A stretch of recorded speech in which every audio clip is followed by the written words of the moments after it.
Servus, küss die Hände. Es wird Zeit mit Musik verwendet. Wir spielen für euch die 16er Tour. Es wird Zeit Lieder aus früherer Zeit und manche Hodern sind schon vorweit.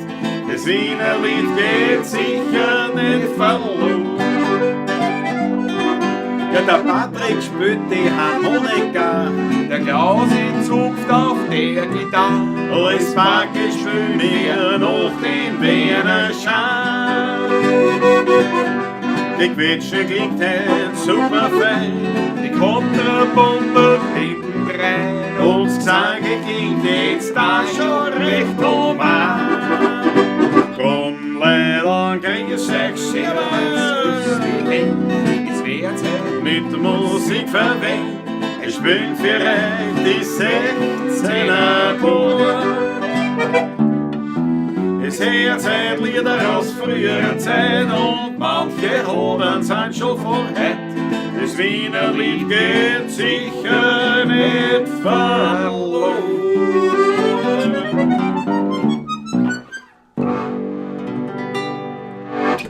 Jawohl, grüß euch gut, meine Lieben. Pawlatschenzeit ist Primetime Winetime. Wobei Winetime heute nicht, aber da kommen wir gleich darauf zu sprechen. Pawlatschen Nummer 282 heute. Gut aufgepasst. Aus dem Studio Donaufeld. Jawohl. Herzlich willkommen alle, meine Lieben. Grüß euch Gott. Auch von meiner Seite schön, dass ihr wieder mit dabei seid. Ein heißer Tag gewesen. Ja, In gewaltig der abgekühlt. letzten 1,5 Stunden, in den letzten 2 Stunden hat es da leichten Umschlag gemacht, was das Wetter betrifft. Ja, ganz Wien hat's. Mörderischer Regen, also der Regen stört, der Sturm ist gegangen, ordentlicher. Und jetzt ist er ein bisschen abgekühlt, was natürlich recht angenehm ist. So, Mich stört's überhaupt nicht. hätte man das auch gesagt. Schau, der Martin Plath ist sicher schon Na, da ist er ja schon. gerade noch im Raben, habe ich schon gehört, im Raben in Otterkring, wo in Patrick getroffen und schon in der Jawohl. Pavlatschen. Leider nur sehr kurz Zeit gehabt, aber was soll man machen? Was soll man tun? Einen geschwinden Blick kurz in den Chat. Susanne Faber ist da, grüß dich Gott. Matthias Mariacha, jawohl. Grüß dich, Matthias, servus. Jawohl. Sprachpolizei, angenehmen Abend aus der Servus. Oststeiermark an alle Pavlatschisten. Arbeit im Garten ist fertig, ich auch. Bravo. Das kann ich mir vorstellen nach der Arbeit, ja. Aber kann ich nachfühlen, ich habe heute auch schon Garten gemacht. In aller Herrgottsfrühe. Hast du gesagt, ja? Ja. Und das Blöd, aber ich habe die Gartenbewässerung installiert, weil mein Onkel ist auf Wellness, nicht? Und wir fahren ja am Montag nach München. Mittwoch, Entschuldige, Montag ist heute. Und jetzt ist das so, die Dinge, das sind so kleine Dinge, mir dann die Finger so weh. Es ist unglaublich, da habe ich mich verletzt schwer. Also schwer nicht, aber es tut weh. Das sind so Arbeiten, was, da gehe ich lieber Holz schneiden, da passiert wenig. Mehr red, machet ihr auch lieber. Diesmal von daheim, Franz M., jawohl. Noch immer sehr beeindruckt vom Auftritt in Sierndorf. Weltklasse, Franz M., danke schön. Dankeschön. Das gefällt mir. Siehst du, dass man einen so lang dienenden Freund wie den Franz und die Isabella, also Freund und Freundin, ich musste, dass ich das richtig, die Sprachpolizei passt ja auf, dass ich mich richtig artikulieren tue. Und das also, wenn ich den noch, also wenn wir den noch beeindrucken können mit einem Auftritt, dann ist das natürlich eine besondere Freude. Danke. Davon werden wir noch erzählen. Ja, danke vielmals. Paul Hartmann ist am Start, grüß dich gut. Danke, Paul Hartmann, auch noch immer für deine laufende Werbung, was du immer machst mit diesen Morgengrüßen. Taugt uns sehr, Danke. dass du uns da supportest, wie man so schön sagt. Vielen Dank dafür. Auf Facebook. Folgt ihm auf Facebook. Paul Hartmann. Fritzl Stadtgus, unser Grausingenieur ist am Start. Ja, herzliches Servus von Nicole und Peter, jawohl. Ferien, keine Montagsschüler mehr, jetzt wird gepavlatscht.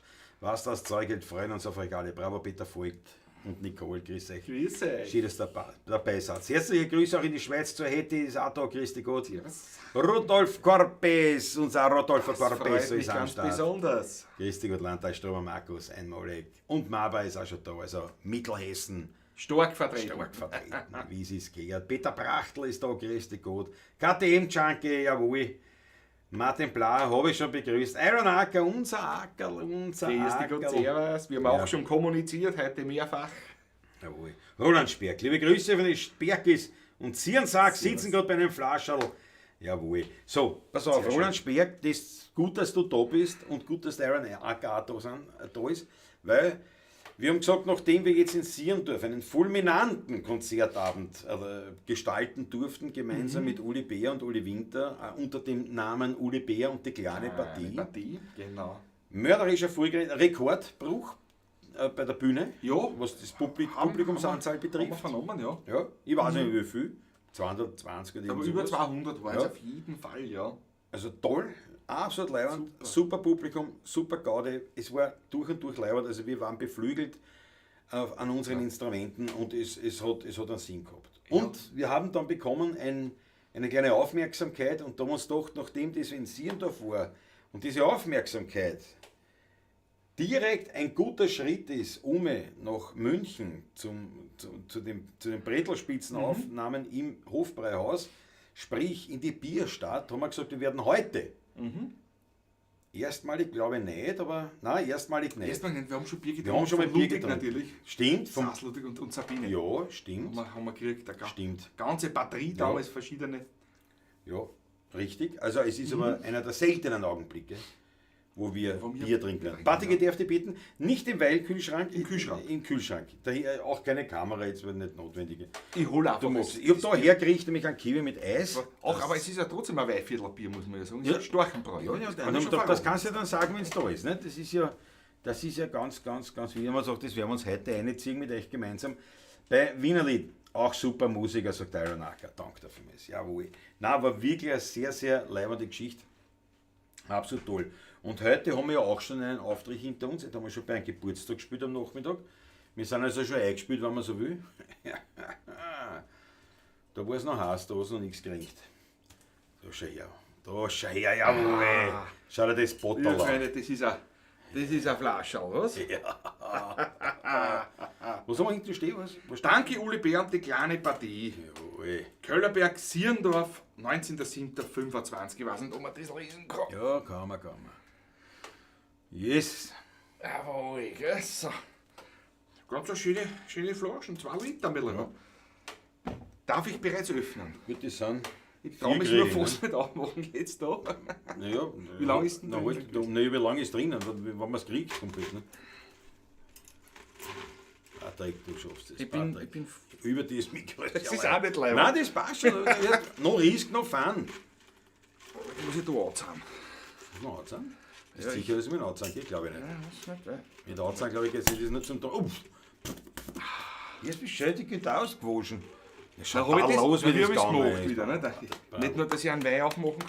So, jetzt haben wir natürlich keinen Fetzen zum Waschen. Ich habe immer Hosen. Brauchst du, nein, haben wir doch, brauchen wir keinen der Spur, wie brauchst du einen Fetzen? Ich gieße ja mehr. Fetzen braucht man, gell, direkt für das. Müssen die aufgeben und stiegen, aber wenn du nicht die Hosen hast. So, voilà, meine Lieben, da kommt schon das Bierli. Storchenbräu aus dem Machfeld. Ja.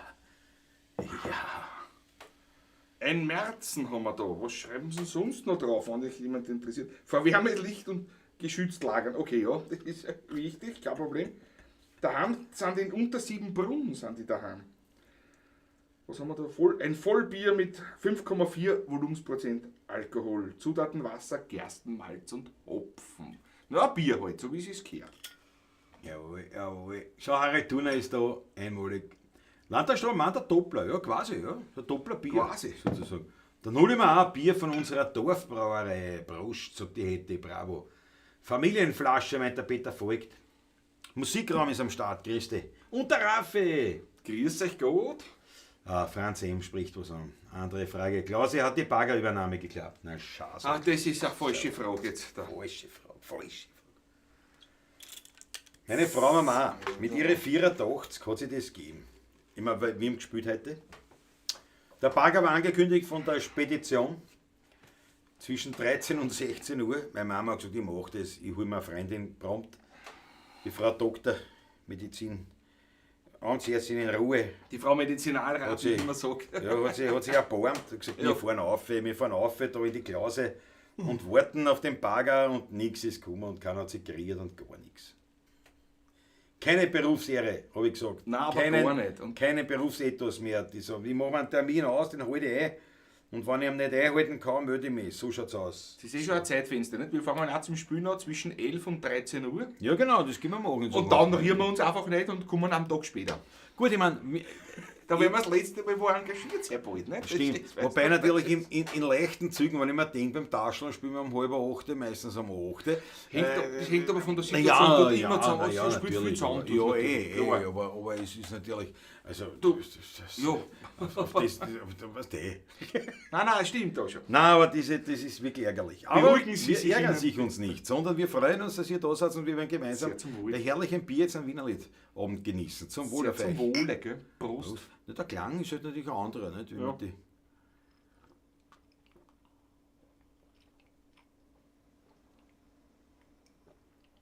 Also einen Durst gehabt. Nicht nur du. Wenn ich das mit Aber Auto das mache, ist ist gut. gut. Vor allem, mir gefällt das auch so vom Kohlensäuregehalt her. Es ist nicht zu scharf. Ja, das ist ganz Das lecker. ist Und ich wirklich meine, schaut, gut. die Farbe kriegt ihr mit. Es ist gut. Ein Traum. Bernstein. Ja. Bernstein Aber kein hell, Waldhonig. nicht hell Bernstein, sondern schon ganz ein schöner Waldhonig fast schon, ja. Das habe ich mir gedacht, ja. Also, Bier hat keinen sanften Abgang mit einem Hauch von irgendwas. Naja, ja. jetzt kommt der Hopfen, der Abgang. Jetzt kommt, Schön. jetzt kommt er. Der hopfige Abgang, ja. Jetzt kommt er. Georg Scheures, da grüß dich Gott. Bitteschön. Zurück aus Steins. Bravo. Flascherl Zug hast ordentlich absolviert. Ulrich ist da aus dem angenehm kühlen Bayern. Der Wolfgang, pump ab das Bier, habe die Ehre, grüß dich Gott. Ja, einen schönen Wiener, einen schönen Abend, der Harald Turner. Wo ist der Wolfgang? Ist schon da. Schau, Franz Hember zu viel gefahren. Wo ist der Wolfgang? Wolfgang ist schon da, ist schon da, ist schon da. Hannes Spießern ist ebenfalls schon da. Da komme ich gerade recht zu Bier, Prost, jawohl. Schau, mit Bier, also wir haben schon ein paar Bierkonnoisseure da, gell? Ja, Bier ist ja auch nicht Bier, weißt? Das ist ja. Nein, das ist, nein. Und ich muss sagen, Ich freue mich auch schon auf München, muss ich ganz ehrlich sagen. wie das Rabenbräu, sagt der Martin. Ja. Ja, genau. Leider konnte ich nicht mehr konsumieren. Also, ja, tut mir leid. Was soll ich machen? Ja, ja. Du wolltest sagen, aus München. In München, ja. die Biere gibt es ja auch verschiedene dort. Also, wie gesagt, Augustiner habe ich sehr gerne, das Einger schmeckt mir gut, das Tegernseer habe ich auch gern. Ist nicht direkt aus München zwar. Und mein Liebstes ist das Einger, muss ich echt Der sagen. Einger war wirklich gut. Ich bin sehr gespannt heute. Ja. wieder. Einger war immer Die und das verschiedensten nämlich, Augustiner. also Einger und Augustiner, Augustiner, ja. aber dann sind eigentlich so meine zwei. Polana absoluten beim Weißbier, ja, habe ich auch gern. Ja, Weißbier. Wobei das Franziskaner mir wieder noch besser schmeckt, das Franzi. Aber das ist ja ein persönlicher Geschmack dann einfach, was einem besser schmeckt, ja. Ich meine, es ist auch, muss man sagen, wenn wir schon im Hofbräuhaus sind in München, es ist jetzt Es ist ein Bier gutes dort Bier. für- Sie brauchen sich nicht genieren, das Hofbräuhaus. Nein, definitiv nicht. Also, mir schmecken andere besser, aber es ist jetzt nicht so, obwohl das so ein riesen Betrieb ist und so ein riesen Absatz, also Das so, Bier so ist gut. schlecht ist es nicht. Ja. Aber ich würde jetzt sagen, wenn ich jetzt sage, ich kaufe mir für daheim so, oder für einen Freund Ja. oder so ein Flascherl da, nicht? So, es wäre nicht die erste Wahl. Aber es ist halt ein Massenbier, aber für das ist schon in Ordnung. Also, die Münchner kennen das schon. Ja. Ich Ja, glaube, für für uns auch auch Bier, Massenbier ist eigentlich, wenn man Die was? Pardon, Die das was? Bier, weißt du, ich bin schon in Bayern. Ja.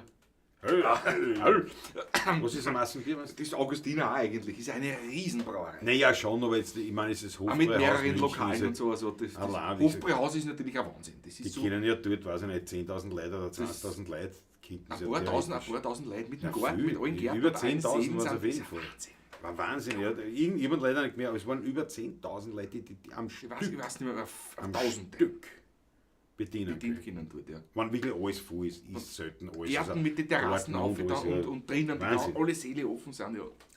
Ein Wahnsinn.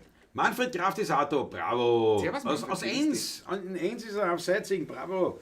Na schauen wir, ob die vielleicht noch die Daniela Schlögl, der Max Schlögl zuschauen, die ja in Steyr daheim sind und da in sind, Enns. jawohl. Und in Enns kannst du schon zum Platzhirsch, weil da haben wir schon gespielt. In der Stadt drin. der Stadt ein drinnen, Wirtshaus. ja. Der Platzhirsch, da kannst du hingehen, kannst sagen, wo ist der Koberer, wo ist der Chef? Sagst schöne Grüße für die 16er Buben. Jawohl. Oettinger und Kölsch haben auch einen speziellen Ruf. Der Iron Acker packt aus. Gut, beim Oettinger weiß man so, das ist überhaupt die größte Brauerei in Deutschland, glaube ich. Ich bin mir zwar nicht sicher, ob das ein Blödsinn erzähle, aber das Oettinger ist halt immer so das Billigbier. Ne? Das ist so. Ja. Aber was mir. Oder aber auch bei Blindverkostungen auch, das ist so Ja, ein ja. Schwächerter, das ist nie ganz schlecht bei einer Blindverkostung dabei. Muss man ganz offen Aber sagen. was mir auch immer geschmeckt hat, sehr gut, war, wie wir in Hamburg gespielt haben, da das Jever. Das gut, jeweils was also ein richtig ein typisches herbes Pils aus dem Norden. Ja. Ganz was anderes. Ganz was Das anderes. hat man auch super. Ich habe mir auch gedacht, weißt du, da ist so Ja. viel Fernsehwerbung oder sonst was, dann kann es nichts sein. Nicht? Wenn so große Werbedinger haben. Nicht? War gut. Aber das hat mir geschmeckt. Auch frisch gezapft, Ja. nämlich ist wieder was anderes. Wir kennen es ja bei uns nur aus der Flaschen. Und hat man in Hamburg immer gemundet, muss ich sagen, das Jever. Patrick, wir müssen was tun. Da spielen wir was. Da muss ich gut quageln. Nein, das brauche ich wirklich nicht. Nein, quageln bin ich kein Fan. Ich auch nicht. Mein Bruder schon, der Oliver Ja. sehr sogar. Ich mag es nicht. Nein, ich brauche es nicht. Vom Geruch her sehr appetitanregend sogar, aber der Geschmack ist nicht meiner. Ja, nur Appetit anregen. Ja, man, der Geruch ist wirklich angenehm. man für dich Aber beim der- Appetit ist. Aber der Geschmack ist nicht meins. Nein, das kann ich nicht. Augustin ist die einzige Brauerei, die noch 100% eine Privatbrauerei ist, sagt der Hannes Spießer. Ah, interessant. Na, ist der Ist der Einger nicht Einger auch? nicht auch? Der Einger? Der Einger ist doch auch Privatbrauerei. Eine relativ kleine sogar. Oder? Üren, aber da bist du natürlich, Tegernseer auch nicht. Hab ich auch geglaubt, aber ich weiß jetzt auch nicht. Ja. da bist du sicher besser informiert. Straßenlands ist da, ja, ey. Apropos, ich muss einen Schluck Kann wieder die schwindelig da, sagt der Wolfgang, ja. Machen wir, Wolfgang. Aber davor, wenn wir noch Rudi Korbes, hat beim letzten Mal die Überweisung vergessen. Geht noch, wer noch nicht draußen beim schönen Liebertstal, auf 50er steht. Machen wir wieder einmal, jawohl. Dann machen wir das sofort. Danke, Rudi. Spatenbräu soll ein Geschloder sein.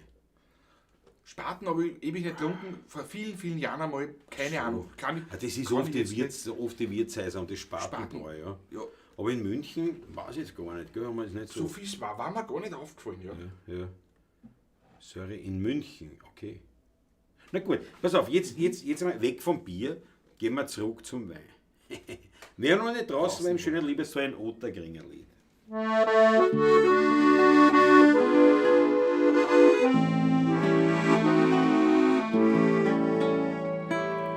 Mit einem hochfeinen Brief und einem feurigen Schick fuhr ins Liebertstal hinaus der Herr Wasel, denn da immer der Wein tut am süffigsten sein.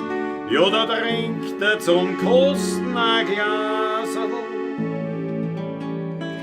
Bacherl warm ist die Luft, voller Lindenblütenduft, und die Sonne die scheint goldig aufs Tischl. Und der Vogel am Baum zwitschert lieb wie im Traum, und der Katzel schlaft süß in ihr Nischl. Da macht der Herr Basel einen kräftigen Schluck.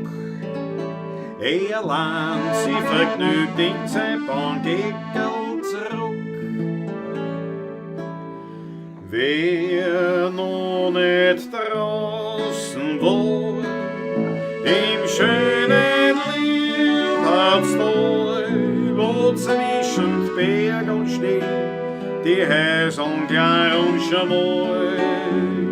Wer noch nicht trunken hat, da draußen ein Glaserl Wein, der kann ja meiner sein, kein echter Werder sein. Tut die Sonne untergehen, wird's da draußen erst schön, wenn im Gartel die Lichter hell blinken, wo die Musik fein singt und das Herzl sich erwinkt, ja, da vergisst man Wein auf das Trinken. Und die Madeln und Frauen, wie die Engeln zum Schauen, hängen auf bei die big-süßen Lieder. Und der heurige Wein, ja, der Harz, der da rein, völlig zehn wird vor Lachen bei mir da. Und sitzen die Leute grad so gemütlich beisammen. So fangen das Liedl zum Mitsummer an. Wer noch nicht draußen war, im schönen Liebertstal, wo zwischen Bergeln steht, die Häuseln klar und schmal, der noch nicht drunter home, door het roze glasel wijn. Der kan jo mena sig, kan echte vänner sein.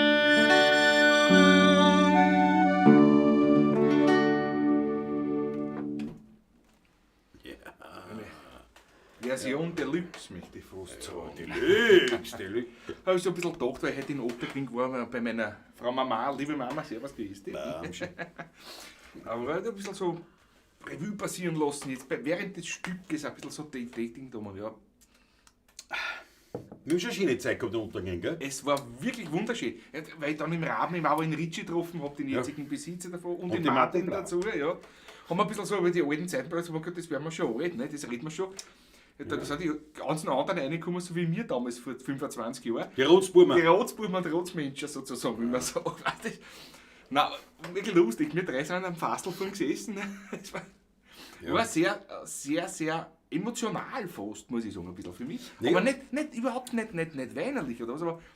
Aber wenn man dachte, ja, schau das an. Damals waren einer 40, 45, 50 fast schon war. Da war das ein alter Mann, ne? Und ich 20 war damals. Und jetzt sitzen wir dort, ne? Jetzt kommen die anderen rein. Und da feist das gleich alle, nicht wahrscheinlich? Nein, gar nicht. Nein, gar nicht. Überhaupt nicht. Ich weiß nicht, wie wir da kurz vor deiner Hochzeit sozusagen, also am Abend vor der Hochzeit, mehr oder weniger. Der inoffizielle Polterer war das, wo wir eigentlich fast die Hochzeit gekippt hätten. Ne? Nur fast hat man nur. War nicht rechtzeitig, ich weiß gar nicht rechtzeitig, warum eigentlich. Aber es wurde dann abgebrochen, abrupt. Von eurer Seite? Von unserer Seite, ja. Nachdem wir, also ich bin ja dort allein hingekommen, nicht? Und wir haben dort schon einiges an Bier getrunken. Und dann kam die Gabi, die Chefin, und stellt eine Flaschen Schnaps am Tisch. Heute ist ein Polterer Patrick, die gehört euch. Ja, Polterer ist gut, das war kein echter Polterer, war so nämlich deine Frau in Spee damals, die kam dann... Ja, aber die war dabei, also ist ja am Anfang nicht. Am Anfang nicht. Die kam da, was los, die Menschen war es nicht so spannend damals bei ihr. Wir haben gesagt, geh bitte komm her, komm im Raben her. Aber sie hat sich schon der Schnapsflaschen. Worauf die Yvonne und ich uns massiv an der Schnapsflaschen gelabt haben und am nächsten Tag, wie wir zum Standesamt gefahren sind in der Früh, da war der viel Sache. Von Laufmaschen bei Strumpfhosen bis dahin gehen, dass wir beide, Yvonne und ich, unsere Ausweise vergessen gehabt haben. War aber am Standesamt dann doch kein Problem, weil die Dame, die bei der Trauung war, die kannte uns auch bereits von der Anmeldung her. Also das war ein Riesenmaßen. Ich glaube, wir kennen uns aber doch nicht. Sie hat mir ein bisschen was gefragt über meinen Vater und über den Vater von der Yvonne und die Yvonne umgekehrt und ein bisschen so, ja, ich glaube, sie sind das schon nicht. Also, aber es war, mir war gar nicht gut eigentlich. Nein, das war schon. Aber das sind die schönen Erinnerungen. Nicht wunderbare, der Rund vorher, der war live. Das war lässig. Wunderbare Musik habe ich auch gehabt, das war eine riesen Überraschung, von der habe ich nichts gewusst, nämlich der Helmer, leider schon verstorben damals, bei den Jewagen Schrammler Kontergitarrist, hat mit Roland Sulzer auch schon verstorben in der Zwischenzeit. Für die Musik gesorgt dort. Und sie haben auch gespielt, der Stickel, der Helm hat das gewusst, dass ich das sehr schätze, das Stickel. Und ich habe gesagt, ich werde das nicht spielen, weil wenn ich das spiele, das wird auf mein Grab gespielt, die Erdberger Tanz. Weil die sind so schön. Unter anderem. Ja. Nein, es war schön. Aber pass auf, dann bleiben wir im Kitsch, das ist eine Moserschlag in Ärger der Staffel.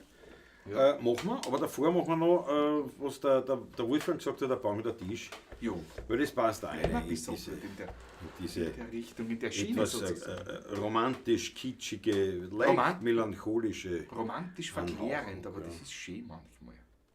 Ja, es tut auch gut manchmal, muss ich wirklich sagen. Was muss jetzt das Brautlied, die Sonne neigt sich. Muss er üben, weil er bald da und bevor die Brauteltern sich darüber. Wir haben das leibendste Lied, was wir auf einer Hochzeit gespielt haben, auf Wunsch des Brautpaares, war auch noch immer das Bummel. Das war echt leibend. Ja. Das hat wirklich gut gepasst. Das war in der Südsteiermark.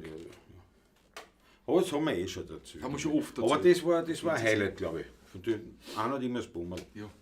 Ich gesagt, ja, das können wir spielen. Nicht? 2 Tierärzte haben da keinen. Ja. Na gut, der Bank oder Tisch für den Wolfgang.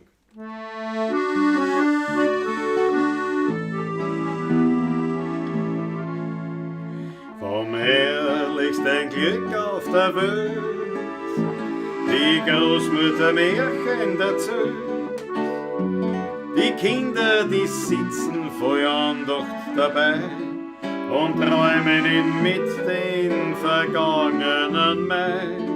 Ein Bilderbuch vom alten Wien, uns Großmutter blättert darin. Nein, Kinder, das kannst nicht verstehen. Die Zeit an meiner Jugend war schön. Ein unter die Schmied, ein Windlichtel drauf, alles wäre Lied und die Schrammen spüren auf. Ein Madel, das soll ich ins Weinglas Luft mit leuchtenden Augen, so blau wie die Nacht, verschwiegen das Platzen zum Küssen grad recht, aber der dem Herzen gern zu reden möcht, die Liebe, die Treue, zwei Herzen eins sind.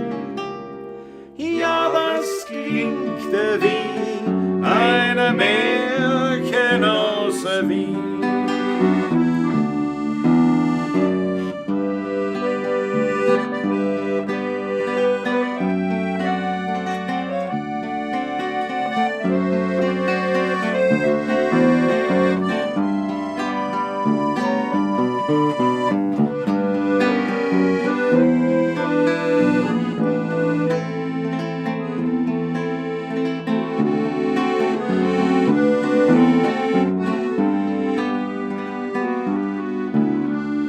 Verschwiegen das Platzen zum Küssen grad recht, aber der dem Herzen gern zu reden möcht, die Liebe, die Treue, zwei Herzen eins sind.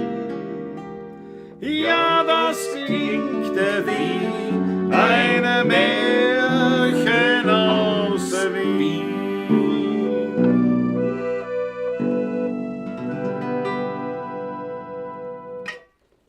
Jawohl.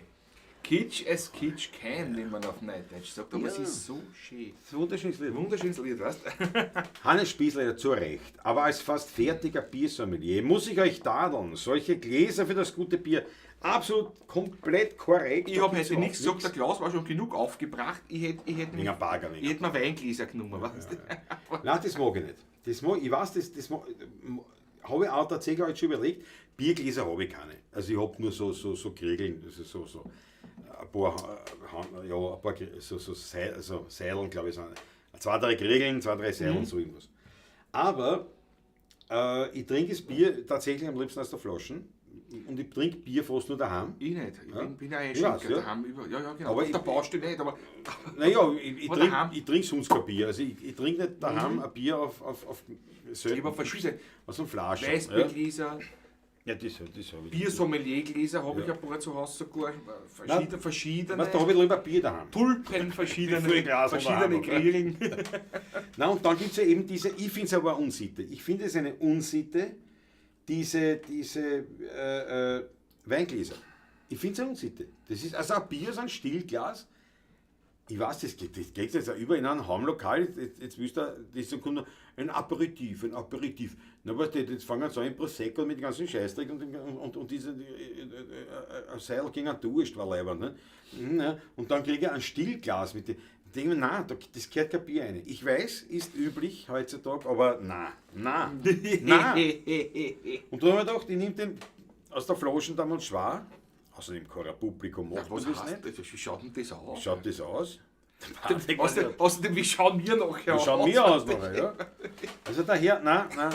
Das ist, da, und wie gesagt, ich gebe dir vollkommen recht, es sind keine, die Gläser sind, ja. Aber es kommt dafür dem irischen Nein, ne? Das ist so den Pint oder wie man Pint. sagt, Pint, was weiß ich. Ja, das, Ich schenke mir noch eins. ja, aber gleich kannst du mal aufschenken. Ich bin ja ein bisschen langsamer, nicht? Herrlich, schaut er das an. Und zum Singen ist es natürlich ein Horror. Die Ja, ich muss auch Kunstserie, gerade gedacht. das fährt. Gerade beim letzten Lied habe ich mir das nämlich Dankeschön. gedacht, weißt du? Ja. Aber es ist wirklich so, aber nein, diese Stillgläser mit Bier, nein, das finde ich echt, nein. Was ich sehr gern habe, sind die Biertulpen, wie ich mir früher gehabt habe. Tulpe. Ja, es kommt drauf. Zuvor man Buntegammer hatte ja mal so wunderschöne Acrylglaseln, diese bauchigen.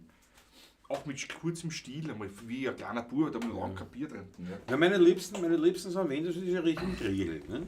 Das ist, ich bin da halt recht. Da gibt's in der Wiener Hofburg, in der Hofsilberkammer, gibt es diese alten, ich weiß nicht von wem, ich glaube von Lobmeier, auch mit Biertulpen, das Service, was für den Kaiser aufgemacht haben. Die brauchen wir, klar. Wir reden auf einmal Glasen vom Ikea. Aber können wir die aus das Pensionistensilber haben vom Kaiser. Na, das war es. Die sind nämlich wirklich schön.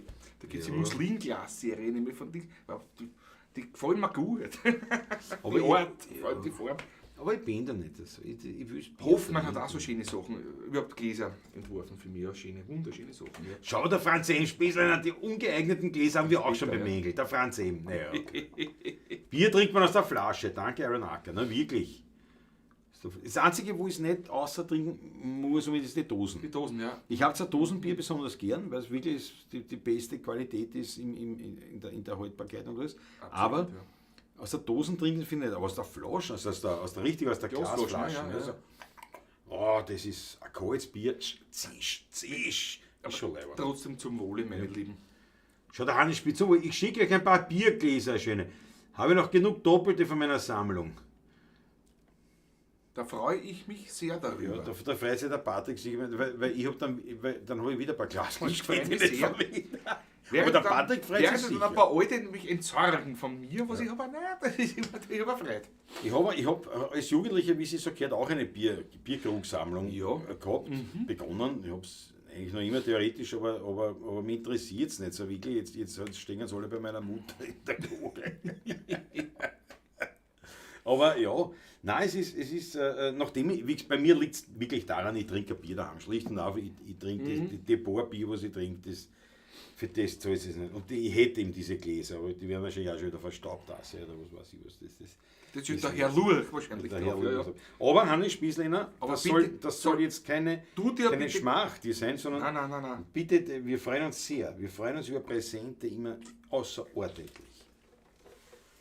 Bei uns in der Schweiz trinkt man oft eine Stange, hohes, schlankes Glas ohne Stiel, ja. Schwächerter hat das sehr schöne, Das auch, ja. die in Seidelform nämlich, ja genau. Ja, Die Stange, Steingutmaß. ja. Siehst du, wenn man dann reinspuckt? Nein, Moosgrillen brauche ich überhaupt nicht, die sind viel zu groß. Ja,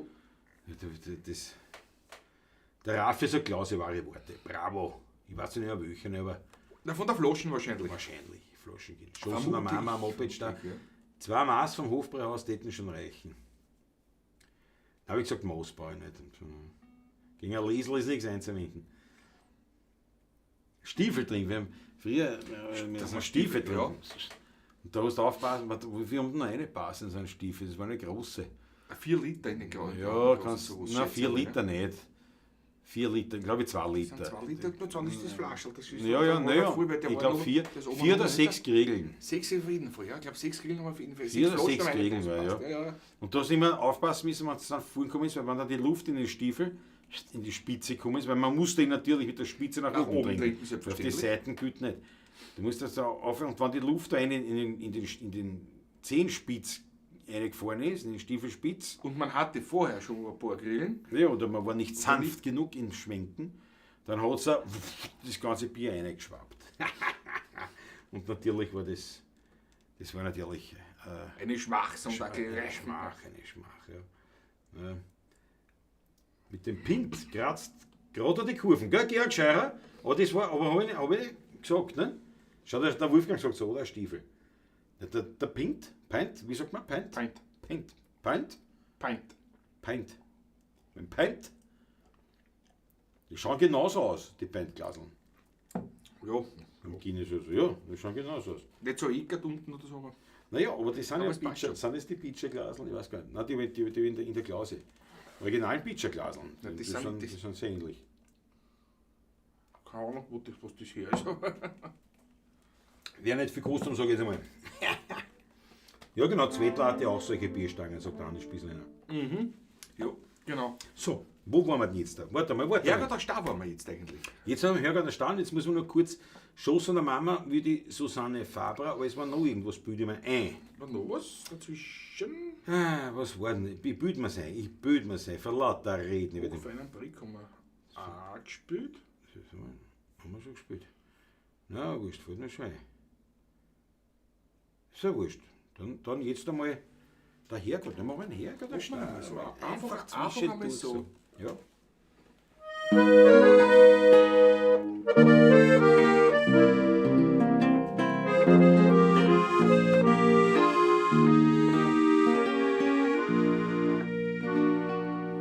In Otterkring draußen, in einem uralten Haus, In einem Hof in der Speckbacher Goss, da ist Land ganz verstaubt, sein erziehende Berater. ein Herrgott aus Stein ganz verlassen. Ich habe mich entdeckt und als Kind wird versteckt.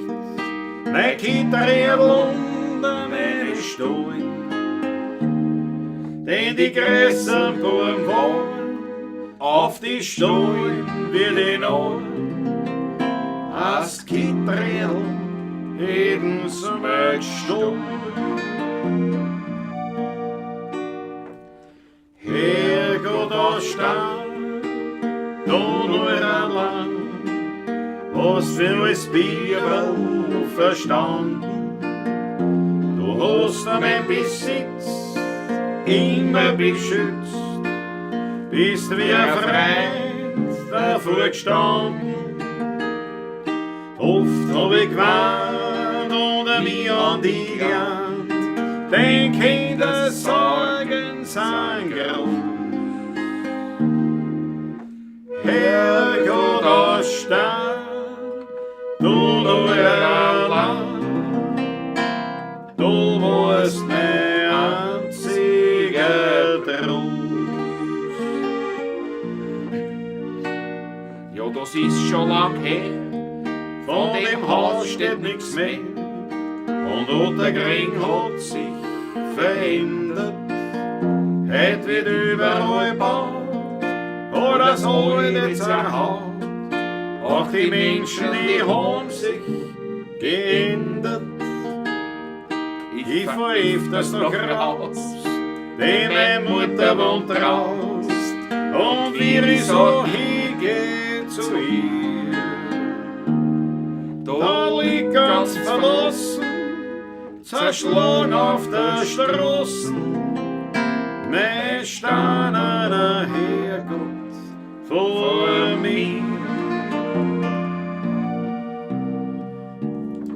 Herrgott aus Stein, ich glaub mir zwei, haben uns noch rechtzeitig gefunden. Du hast mein Besitz immer beschützt, bin dir als Freund stets verbunden. Ich trag die heim und bieg die zusammen, sind deine Schmerzen groß. Herrgott aus Stein, du nur ein Land, du warst mein einziger Trost.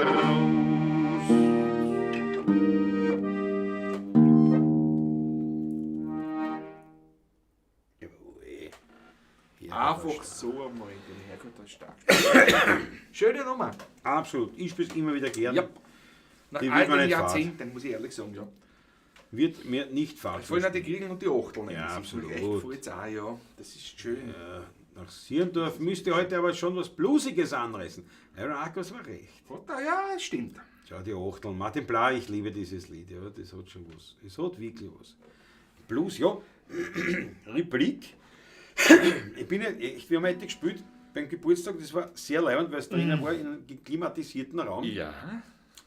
Nachher ist natürlich die Klimaanlage ein bisschen spürt, man Trocken. nicht das von Ja, die Trockenheit ja. von ihm, ja, genau. Drum muss ich ja so viel trinken, dass die Bandel wieder. Ja, es ist halt ein Hund. Ja, Sierdorf, Legende. Die Stimmbänder also mit dem Trinken nicht viel zu tun haben. Also ich will jetzt nicht, wollen wir nicht ausführen jetzt genau. Also, Hast du recht, die Stimmbänder selber nicht, aber das drumherum. Drumherum, Der ganze, absolut, der ganze, absolut, ganze, ja. der ganze Dschungel im Das ist Umfeld. gut, was ich schon trage, so ein kaltes Bier nachher drauf. Ja. Schaust Tirol, Strobo ist da, bravo. Servus beieinander und schöne Grüße aus Tirol. Grüß dich. Servus, grüß dich. Haben wir heute auch, beim Geburtstag war ich in Tirol. Ein Tiroler dabei, ja. Haben wir ihm natürlich sofort ein Lied gespielt. Das werden wir gleich wieder machen. Ja, Strobo, machen wir wir, spielen ja. jetzt ein Tiroler Wiener Lied. Also für euch alle, aber gleich, weil der Strobo da ist. Und zwar war eine Diskussion zwischen dem großartigen Karl Föderl. Wann war der ungefähr? Dass man einordnen können? Weißt du das? Das ist so 50er 50er Jahre, gestorben, ja, 50er gell, Jahre, oder? 60er Nein, Jahre gestorben. Der 60er. Föderl hat länger, relativ lang gelebt sogar, ja, ja. 70, also, aber die Hochzeit so, war nach dem Krieg eigentlich. War nach dem Krieg, Da ja, hat das aber- Kaffeehaus dann auch gehabt in die Ja. 50er Jahre, 60er Aber wann ist er Jahre. gestorben? 60er ist er Ich weiß nicht, wann Naja. er gestorben, weiß ich jetzt nicht auswendig, ja. Aber auf jeden Fall Karl Föderl, ganz berühmte Lieder geschrieben. Otterkring, daheim gewesen auch. Gibt es ein Haus in Der Otterkringer Marsch ist von ihm zum Beispiel. Beispiel, ja. Zum Beispiel, ja. Da gibt es ein Haus in der Neuleichenfelder Straße, so irgendwo, glaube ich, ist das. Kann das sein? Ich glaube. Irgend so eine da so oben und da noch vor dem Gürtel und da ist die Inschrift. Das ist ein modernes Haus dort. Ja, genau. Und dort war Das ist die dort das. Inschrift. Genau. Dort war der- Ich habe der nämlich Föderl. ums Eck davon, bei der Veronika-Gossen, war die nächste Gossen von der Balfi-Gossen, wo ich gewohnt habe. Dort hat das Kaffeehaus gehabt. Ah ja, genau. Dort habe ich einmal gewohnt quasi. Das war die erste gemeinsame Wohnung damals mit meiner Frau, mit meiner ersten. Ja. Bevor in wir der weiter Balfi-Gossen, ja. zum Föderl quasi gleich. Ja, der ist ja Föderl, wie kleiner Clara Föderl gewesen. aufgewachsen quasi. Ne? Bevor wir weitergehen zum Tiroler Wiener Lied, müssen wir Patrick muss meinen Finger heben, so fängt es mal Oh, ja. hoch. Ich hebe. Jawohl, Fritzl Startguss, 20 € vom Fritzl. Dankeschön. Fritzl. Es macht mich immer wieder sehr elegisch, wenn du so an uns denkst. Danke. Und ich freue mich schon, wenn wir uns sehen. Bravo Fritzl, danke herzlichst. Ich hoffe, wir sehen uns am Otterkringer Kirchtag, 21. Na September. sicher, da kommt er uns nicht aus. Da kommt er uns nicht aus. Ja, na, und der Karl Föderl hat eine Wette, also da haben sie geredet irgendwie, und da hat er ihm gesagt, unter anderem, dass das Wiener Lied nicht nur vom Text abhängt, sondern in erster Linie eigentlich die Art, wie ein Wiener Lied ist, einfach diese Stimmung, das Gefühl, diese Harmonien, der Aufbau des Wiener Lied, das macht es aus. Und da hat er so gesagt, ich könnte genauso gut ein Tiroler Lied schreiben und es war ja trotzdem ein Wiener Lied. Und da hat dann einer gesagt, ja, diese Wette gilt. Und daraufhin hat dann der Föderl geschrieben, unter der Martinswand. Ein Tiroler Wiener Lied sozusagen. Ja. Das reißt mir jetzt an, wann schon der Strobo im Chat ist. Und Freunde, wir wissen, wie das ist, wenn ein neuer Pavla Schiestinger da zukommt im Chat und Servus sagt, haut ihm eine Orgie an rote Achteln. Außerdem ist er Musikant. Das sehe ich ja an der Harmonika. Das geht ja wohl ein Janik sein, oder? Ist das ein Janik? Das schaut so Holzern aus. Das schauen wir uns einmal an. Ja, aber es ist viel zu klein, das Büdel. gleich haben. Aber Holzner gibt es ja mehrere. Aber so für mich schaut es also auf die. Nein, ist was anderes, aber ein sehr schönes Instrument. Ja. Gut, war ja Wahnsinn, weil der Tiroler Der von- Show von schreibt Steirisch. dort, Martinswand ist ca. 1 Kilometer entfernt von mir. Na Da schau! passt sie ganz genau jetzt. Na dann reißen wir die Ganz Nummer genau. an. Dann reißen wir die.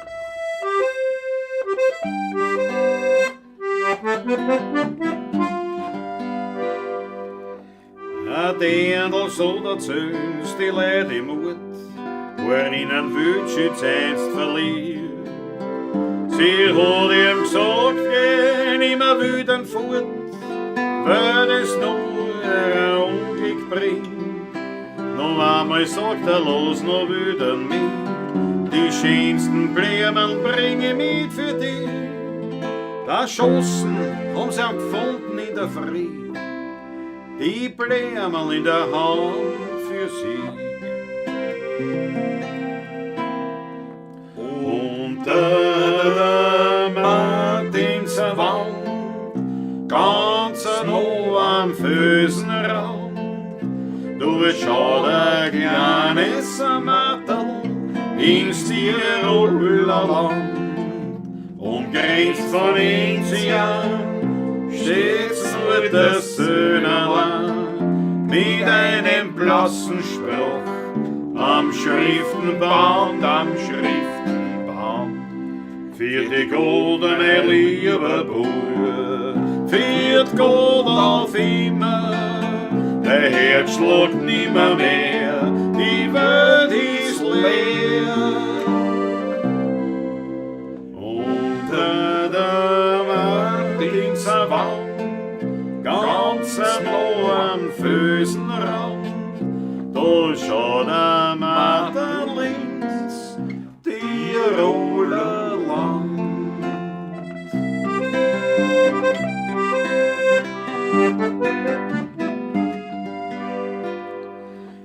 Jeder Wanderer, der vorübergeht, bleibt bei dem kleinen Martel stehen. Er zieht sein Hut und spricht ein Kurzgebet, kann er stumm weitergehen. Der Wind weht leise übers Martel hin und bringt einen Gruß von Tannengrün, weil er ein guter Freund vom Wildschütz war und gespült hat in sein blonden Haar. Unter der Martinser Wand, ganz am Felsenrand, da schaut ein kleines Marterl ins Tiroler Land. Umgrenzt von Enzian steht's am Muttersöhnerland mit einem blassen Spruch am Schriftenband, für die goldene liebe Buhr, für die Gold auf immer, der Herz schlägt nimmer mehr, die Welt ist leer. Unter der Martinser Wand, ganz am Felsenrand, da schaut der Martel links, Tiroler Land.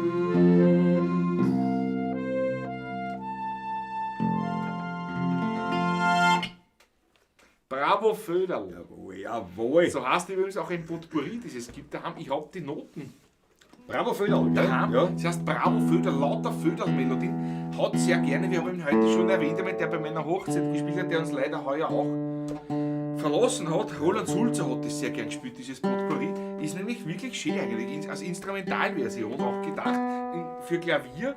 Bravo Föderl. Ich muss schauen, was jetzt daheim aber mal.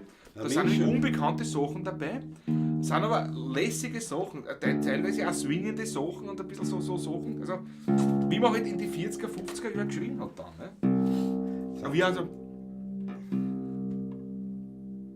ich glaube, du wolltest da sagen, jetzt wolltest du Ich hab's noch absolut, ich wollte nicht entschuldigen. Achso, ich wollte jetzt nicht ins Wort Ich wollte bestätigen, was du sprichst. Was der Föderl auch natürlich so einige so Tango war damals auch eine Erscheinung im Wienerischen. Hat es einige gegeben, auch der Richard Czapek hat ein paar Tangos auch geschrieben, weißt du? Ich hätte Frage an die. Ein paar so hat es gegeben, die so im Tango-Stil geschrieben haben. Ja, das war die Unterhaltungsmusik. Da hat man ja alles hergezogen, dass man tanzen auch kann. Nicht? Ja, ja. War da alles so üblich. Auf jeden Fall habe ich recht gehabt, Patrick, es ist eine Jamnik. Jawohl. Aber es war ein Glückstreffer von mir, ich kenne halt keinen anderen, den Holz ist deswegen. Naja, das ist Spiel gar nicht. Für Frankowski ist in der Neulachenfelder Straße.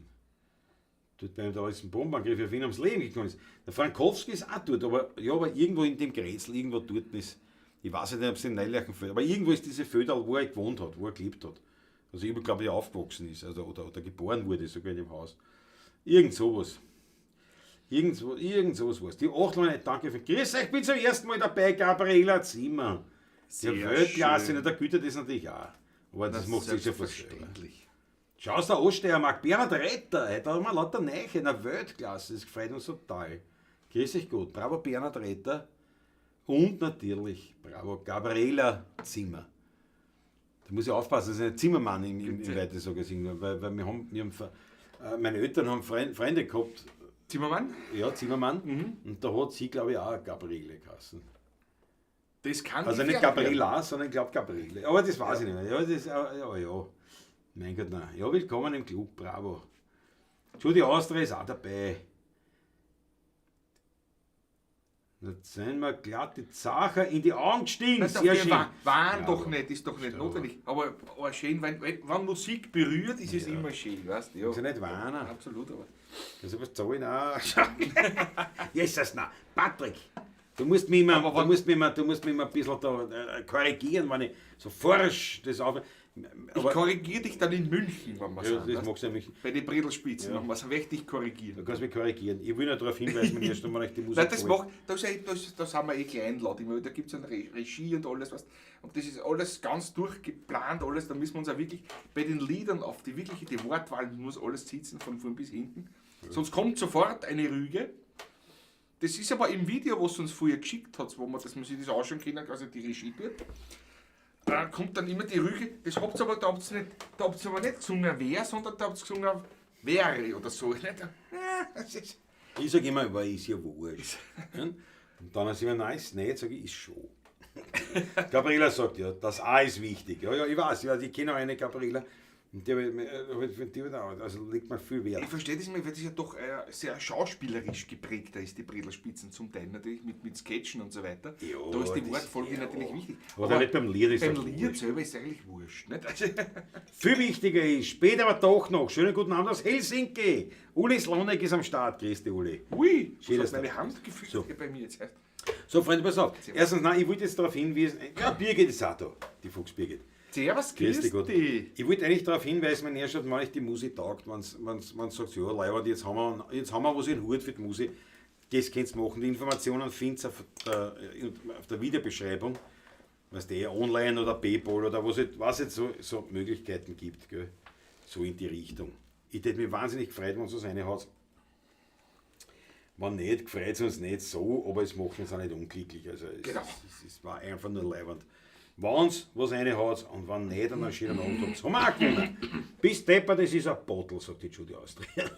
Du, 2 Liter, ist nicht, Ja. das ist nicht so viel für 2 Vier Liter. Regeln ist eigentlich mit da nicht zuseln, oder nicht? Ich zuzel aber du Däumchen, sagt gut am. Sag mal, ist der Roland Sperg noch am Start? Roland Sperg, wenn du da bist, musst du dich melden, bitte. Musst dich melden im Chat, weil es was Wichtiges ist da. Nämlich? Der Bernhard Retter ist in der Nähe, Stubenberg am See da, schön. Und ich habe jetzt gedacht, weil der Iron Acker hat das schon eingebracht, unser Ackerl.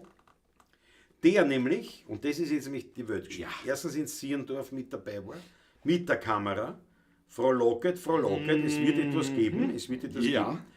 geben. Und mitfahrt, und zwar das ist jetzt überhaupt leibend, weil das gibt es hier auf eigene Kosten. Das finde ich jetzt wirklich lässig. Wobei natürlich Wenn das ein oder andere Bier wird schon. naja, da wird ein Tarapen neben uns. Er wird nicht darben müssen Und- neben uns. und- Nein. Und bei den Bräderspitzen haben wir noch eine gebracht. Also nicht so zum Ausschauen. Nicht? Und gesagt, ich kaufe da ja gar Karten. Wir machen das dafür.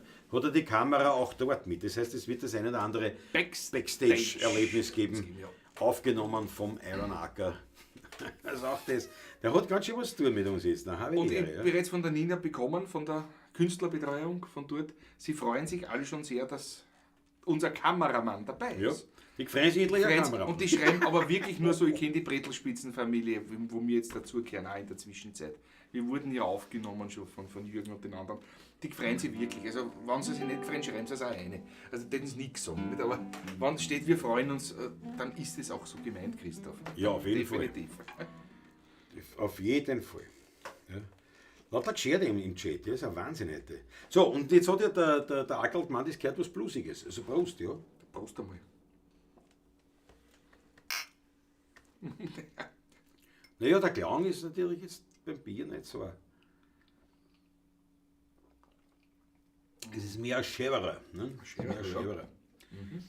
Jetzt hat ihm da gemeint, weil eben legendäres bin schon drauf, Iron Acker, bravo.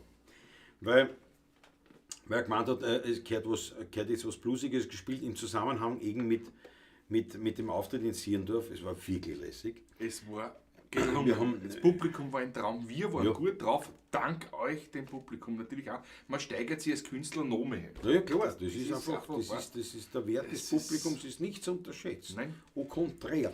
Und das war jetzt so, wir haben im ersten Teil haben wir gemacht eine Art Battle of Bands, also wir, die 16er Buben quasi alliert, Gebrüder Ulrich, also der Uli Bär mit Uli Winter alliert und wir wieder, und wir haben also quasi so Konter gegeben, ne? Thematisch, oder wir haben halt da, war sehr lustig, sehr launig, und im zweiten Teil haben wir uns dann sozusagen an unser Repertoire von den Blues-Schrammeln bedient und haben also Lieder vermischkuliert. Blues, Rock und Pop und Blues und Wiener Lied natürlich. Ganz klar. Und jetzt, wo wir eins ist, haben wir schon ein paar Mal da gespielt, aber das ist ja ganz eine nette Vermischkulierung, noch in Gedenken an den Samstag, der absolut leibend war.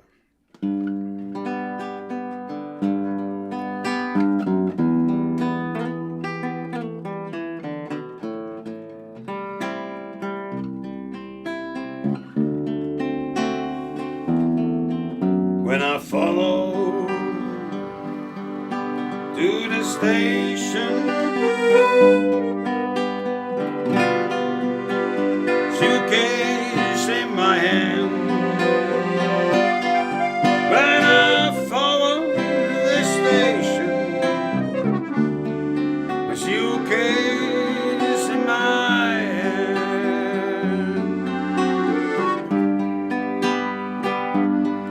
Well, it's hard to tell, when all my love's away.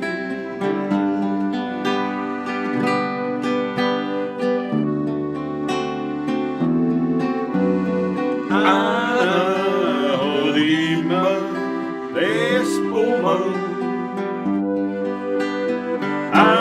Anonima verliebt. Aber ich hab mein Leben lang Lesboma, weil ich vom Kicker Stiefkind bin. All my love, all my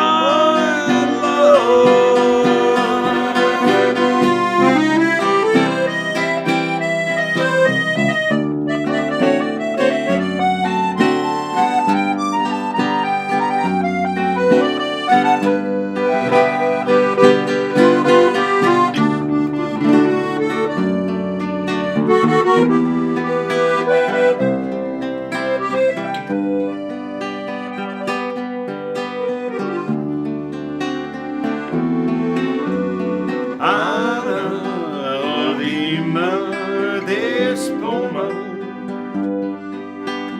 Anonima verliebt. Aber ich hab mein Leben lang Despoma, weil ich vom Kicker Stiefkind bin. Weil ich vom Kicker ein Stiefkind bin.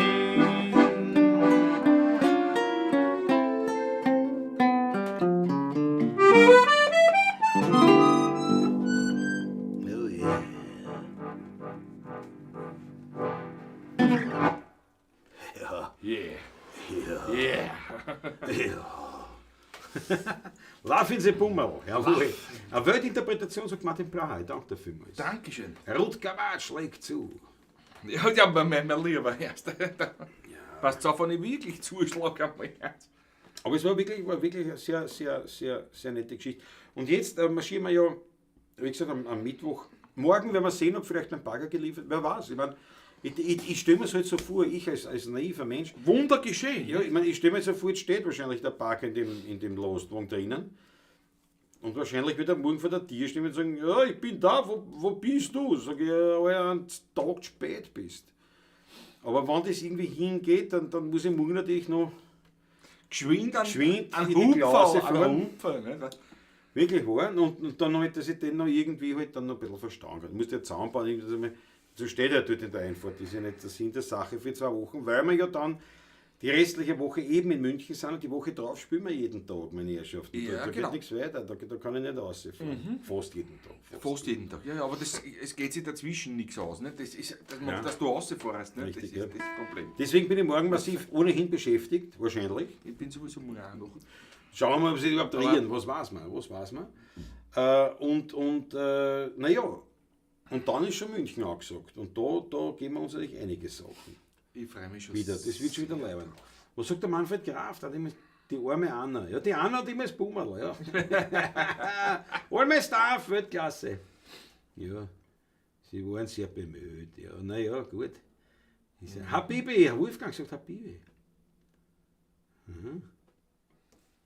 Haben wir auch schon lange nicht gespielt, aber, oder? Haben wir das letzte Mal öfters gespielt, aber Wirklich? die Nummer kann man immer spielen. Mir gefällt natürlich. das sehr gut. Monika Kuri, Ja, der Text. Musik von Klaus Steurer. Sieg von mir. Habibi. Könnte man auch reißen, warum nicht eigentlich, ne? Bin ich dabei? Wenn schon da steht, bin ich F dabei. Dur. In F wie Vater. Ja. F Nut.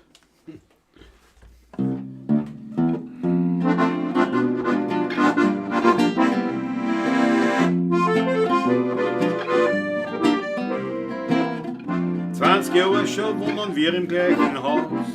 Wir gehen beieinander ein und aus, andere Bräuche, andere Sprache. Einer lernt vom anderen noch und noch. Meine Heimat ist da und seine ist fern, doch das tut uns zwar nicht stehen. Wir haben viel erlebt, waren im Unglück vereint, ja wir sind die besten Freunde. Happy bin nicht mehr mein Haber, ich sag er ist mein Freund. Ich bin ein Wiener und er ist ein Araber, doch ist dasselbe damit gemeint. Happy bin nicht mehr mein Haber, ich sag er ist mein Freund. Ich bin ein Wiener und er ist ein Araber, doch ist dasselbe damit gemeint.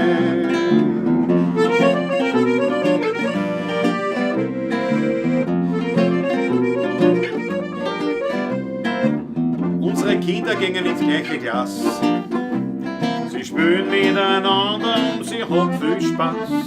Andere sitten, anderes essen, aber wir zwei haben das schon lang vergessen. Meine Heimat ist da und seine ist fern, aber wir zwei, wir haben uns gern. Wir haben viel erlebt, waren im Unglück vereint, ja wir sind die allerbesten Freunde. Happy bin nicht mehr mein Haber, ich sag, er ist mein Freund.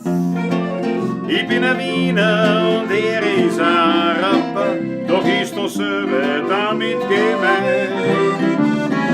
Happy bin nicht mehr mein Haber, ich sag, er ist mein Freund. Ich bin ein Wiener und er ist ein Araber, doch ist dasselbe damit gemeint, mein Freund.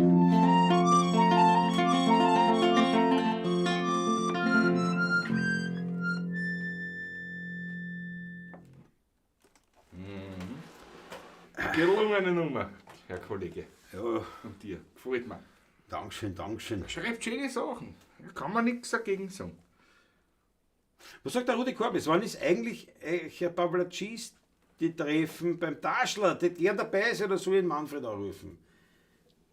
Das war der Patrick, aber pass auf, weil das Bier erfordert ja seinen Tribut. Auswendig weiß ich jetzt nicht, aber der Roland Sperg sollte das eigentlich wissen. Muss ich ehrlich sagen. Ich schau da geschwind nach Lieber und da muss ich Roland- ein Stück auf. Lieber Roland, schau einmal nach. Geh auf dabei. Ich muss ja nachschauen. Was testen noch nicht? Da kann ja der Herr Sperg nachschauen. Ich muss schon. Nein. Das ist ungut. Der macht da Unruhe da herinnen. Das ist Im November, sehe ich am 26. November, Mittwoch. So, jetzt geh auf. Geh wieder da, Freunde. Bitte gehen Sie hinauf. Warte mal, das geht da ist nicht so. 26. November. Liebe Zusammenhang. Zusammen nicht, Ja, aber da stehst du halber. Ja, das meine Das ich macht mir mehr Sorgen eigentlich. Nicht das Bierflaschel oder was, wenn da was umfällt, aber dass er sich selber weh tut, das ist nicht leibend, das Ganze. Nein, Eintragung Pavlacisti-Treffen, das erste, die 16er Partie-Treffen ist das nämlich, nicht das Pavlacisti-Treffen. Franz eben schreibt schon einer, danke Franz, Mittwoch, 26.11., nur für Mitglieder der 16er Partie. Die sind da am 26.11. und das erste Treffen mit uns, mit den zwei Musikanten gemeinsam, nämlich, wo auch dann besprochen wird, ein bisschen, was wird nächstes Jahr an Veranstaltungen geplant sein, was machen wir, gehen wir nach Maria Zöder, was wie schon im Gespräch ja schon entstanden ist, welche Konzerte kann man besuchen, vielleicht gemeinsam. Eine Idee war vom Klaus und von mir zum Beispiel auch, schauen wir einmal zu Kollegen, vielleicht auch interessant für andere, muss ich ehrlich sagen, für unsere Zuseher, wir gingen zweimal im Jahr vielleicht, dass sich das ausgeht, gemeinsam mit unseren 16er Partie-Fans einmal zu einem Konzert einfach von ganz lieben Kollegen. Dass wir dort einen Tisch reservieren, dass wir dort dabei sind einfach. Ich finde, das war für mich eine gute Idee. Ich hätte mir da sehr wohl fühlen, muss ich ganz ehrlich sagen. Das war so angedacht zum Beispiel. Ne? Aber es wird passieren. Am 26. haben wir dann Zeit, darüber auch zu reden natürlich. Aber sonst 26. für die 16er Partie exklusiv sperrt der Taschel auf am Mittwoch nämlich. Jawohl. Wenn wir dort sind. Nur für Mitglieder, muss man dazu sagen. Alles Nähere weiß natürlich Roland Sperg, selbstverständlich. Aber Franz N. kann man auch immer kontaktieren. Nicht? Aber warte mal, ich kann das wie gesagt, es kommt ja ohnehin in den nächsten Wochen, also sagen wir bis spätestens September, sind die ganzen Infos draußen. Kompletto. David Grautsch hat gesagt, wie viele Liter sind da? 2 Liter. 2 Liter Bier. Also 4 Gegeln, kann man sagen. Nicht? Jawohl. Nur mal Spitze. Und die Schule außer kennst du noch gar nicht, den Habibi? Gehört zum nächsten grünen Parteitag. Das geht eigentlich auf alle Parteitage, gehört das auf alle. Ein Bagger fährt mit 180 links auf der A4 und haut dann in der Sinne seine Schaufel in die Tür. Der Fahrer stoppt sofort, der Chauffeur sah auf der Stelle den Schaden an der Tür. Eine Bagatelle. Das ist ein Kalauer. Ein Kalauer. Schau, der David Grautsch, hab euch gerade abonniert. Das ist natürlich... auf das trinke ich einen Schluck. David, auf das trinke ich einen Schluck, weil das ist nicht leiber. Das trinke ich mit links. Ja, ich ganz auch mit links. Kann ja. Ich bin imstande, mit beiden Händen zu trinken. Ja. Klingt gut, auch andere besuchen. Ja. Also hast du erzählt, ne? Das habe ich gerade erzählt. Das wäre eine Idee zum Beispiel, ob wir nach Maria Zöll gingen, werden wir sehen. Der Klausi hat es auf jeden Fall vor, nächstes Jahr hat er mir schon verraten. Jetzt kann er nämlich nicht mehr aus, weil ich es da jetzt erzählt habe. Ja, was? Dass du nach Maria Zöll gehst nächstes Jahr. Du möchtest Hab ich vor, ja, hab ich vor. Hast du vor, nicht? Hab ich sowieso. Mhm. Das habe ich sowieso vor. Mülle wirklich. Irgendwie hätte ich immer gedacht, ich fahre mit dem Fahrrad von mir von Weiviertel nach Maria Zöll zum Beispiel in 2 Tagen. Was mit E-Bike in 2 Tagen geht. Also es ist keine Spülerei, muss man sagen. Ja, aber mit dem Radl fahren, das ist trotzdem, naja. Ich weiß nicht. Nein, das geht mit meinen Knie, warte ich nicht so. Nein, das war schon. Das Hauptproblem ist wirklich die Zeit. Und das ist kein Problem, sondern es ist meistens die Ausrede, aber man muss es zeitlich einbetten. Das ist es, ja. Ja, dann geht es auf jeden Fall. Ja. Hoffe mal, Sperg noch nichts gehört, wollte Mitglied werden, habe geschrieben, aber noch keine Rückmeldung gekriegt. Rudi, du bist der Armer. Gesagt. Roland, jetzt bitte, schreibe in Das Rudi einmal an, bitte. Das gibt's ja nicht. Es wird. Erst. Es wird. Rudi, gib nicht auf. Gib nicht auf. Bleib am Leben. Gib nicht auf. Es wird passieren. Es wird passieren. So. Wie kann man Mitglied werden? Kommt alles jetzt. Kommt alles jetzt da. Eigentlich wird es dann einfach durch die... Ab August wird es sowieso... Ja. Jetzt ein paar Tage braucht der Roland noch Zeit. Ja. Dann gibt es nämlich auch ein Konto Eben. Jetzt ist dafür das und so weiter. im Chat. Jetzt ist das alles so nebenbei eigentlich nur gerannt bis jetzt.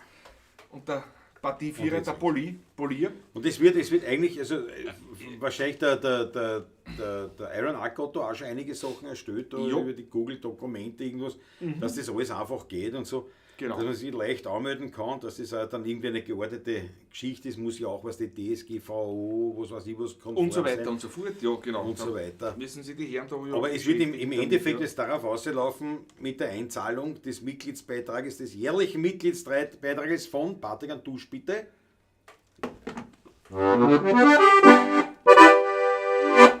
19,94 €. Weil warum 19,94 €? Ganz einfach erklärt. Ne? Ja, unser Gründungsjahr. 19,94 € Jahresbeitrag. Und wenn die quasi eingezahlt sind, dann hat man mit dem hat man dann quasi die Mitglieder.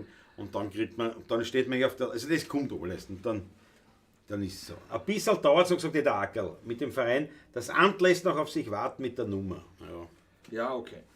Hannes Spießler schreibt schon, vom Burgstall gestern sind 2 Tage, ja. Genau. Schon der Martin Plaket mit. Das habe ich schon gemacht, ja. Schon auf der Wallfahrt noch nicht erzählt. Die Frage ist nur, von wo gehen wir weg, ne? Ja, ich habe mich damit noch gar nicht beschäftigt. Das sollte ja doch in einem zeitlichen Rahmen sein, dass möglichst viel Zeit haben. Natürlich so 2 Tage waren vielleicht gut 3 Tage maximal, würde ich sagen. Ja. Und da muss man schauen, wo man. Weil sonst war es ja zum Beispiel ein Ding, man trifft sich am Stephansplatz in Wien und geht von dort weg nach Mariazell. Vom Stephansplatz? Ist der erste Tag natürlich nicht wirklich schön zum Gehen, weil die Hatscherei durch Wien durch ist nicht. Ich will endlich aus Wien raus und Aber dann du gehst dann schickst von wieder dort Wien. weg. Ne? Aber oder von Otterkrieg weg. Ne? Treffen wir uns beim Stippert. Ne? Das war schon Gehen eher von was. dort zu Fuß weg nach Mariazell. Das war schon eher ne? was. Schau, der Wolfgang hat 1994 habe ich geheiratet, Leiwand. Ja. Ein gutes Jahr. Mit Graf Garilla Sprachpolizei, das ist der bloß der nie. Das ist der bloß der nie. Nein, ich bin jetzt am Samstag wieder mit so einem Graf Carella mitgefahren und nein, das ist der bloß der nicht. Definitiv nicht. Martin Blau ist dabei auf jeden Fall. Und ja, na, weil der David schreibt euch, da müsst ihr bei euch Mitglied werden. Ja, kommt dann eh, nicht? Also wo wir im Fanclub Mitglied werden. Der das Iron kommt Acker hat alles noch. geschrieben, nämlich. Ja, ja. Das dauert alles ein bisschen noch. Ja. Was haben wir jetzt für ein Lied gesagt? Oder keins? Gar keins haben wir jetzt gesagt. Ach so, na drum, ich überlege die ganze Zeit. Nein, wir denke haben mir noch, dann- noch nichts Bestimmtes gesagt. Von Rottang gehst 4 Tage oder von Kaumberg gehst 2 Tage. Der gut Kaumberg ist ja gleich, ist ja schon fast daneben eigentlich. Ja, Weißt du genau. was? Erst, wir gehen von der kalten Kugel weg, da sind wir in einem Tag drin.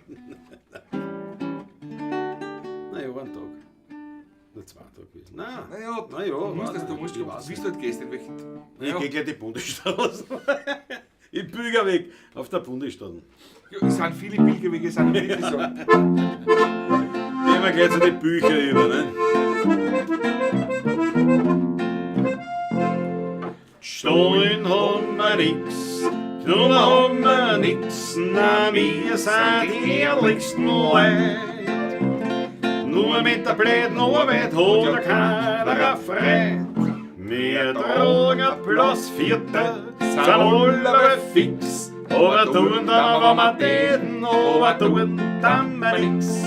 Und im Winter, da müssen wir uns plagen, weil da fahren wir mit Aufspritzwagen.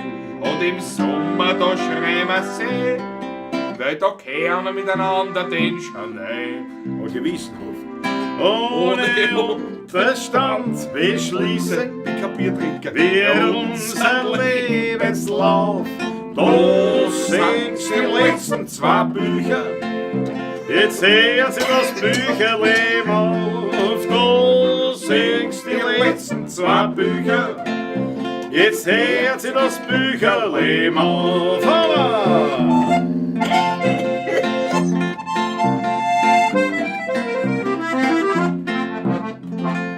Und kommt der Ruhe von der ewigen Jagd, ja, dann nehmen wir uns im Bruder hinten im Bach. Wir hängen heraus unser beider Porträt und verlangen von jedem ein Sechserl-André. Und der Patrick vor der Tier, ja, der schreit, als wir ein Stier, er rennt spaziert, Aber der Klaus, ich geh hinten rein. aber alte Goschen und singen Refrain. Er rennt spazier es gefälligst zum letzten Ausverkauf. Da singst die letzten 2 Bücher, jetzt hört sich das Bücherleben auf.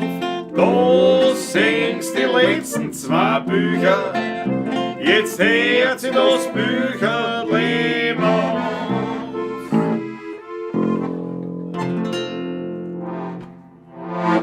Ja. Die letzten 2 Bücher. Das ist, also muss ich eins sagen, wirklich, während man singen muss, viel, ein Bier trinken, währenddessen, es ist schon sehr anstrengend, Ja. wie man mitgekriegt hat. Wenn man das in der Pause macht, dazwischen, macht gar nichts und dann hat man ein bisschen Zeit, sich wieder zu, wie soll ich sagen, also die Gase loszuwerden.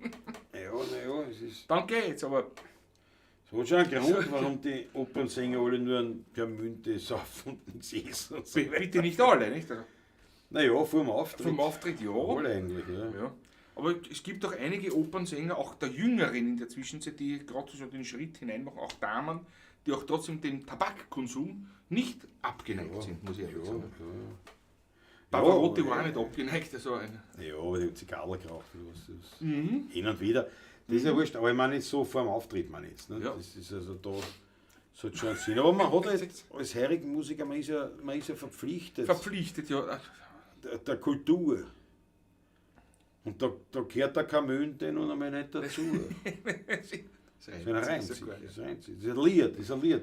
Ob es auch dichtet, weiß ich Das nicht. Dichten wird es nicht. Das Ja. reimt sich schon mal. Das haben wir schon, Der nächste weit. Kalauer. Wieder, Nein, ein Kalauer jagt den nächsten, ein Schenkelklopfer quasi. wieder ein Schelm, der mit im Nacken sitzt. Aber es ist sehr süffig. Es ist wirklich sehr süffig. Wie viel haben wir da vorhin? Ist noch viel da? Nein. Nein. Na gut. Das heißt ja auch, wie eins. Naja, hat es nicht, aber ich meine, es ist ja kein Achtel, ne? Spielst du das schon? Nein, nein. Das kann nicht Das sein. ist von Mittag maximal. Das kann nicht sein.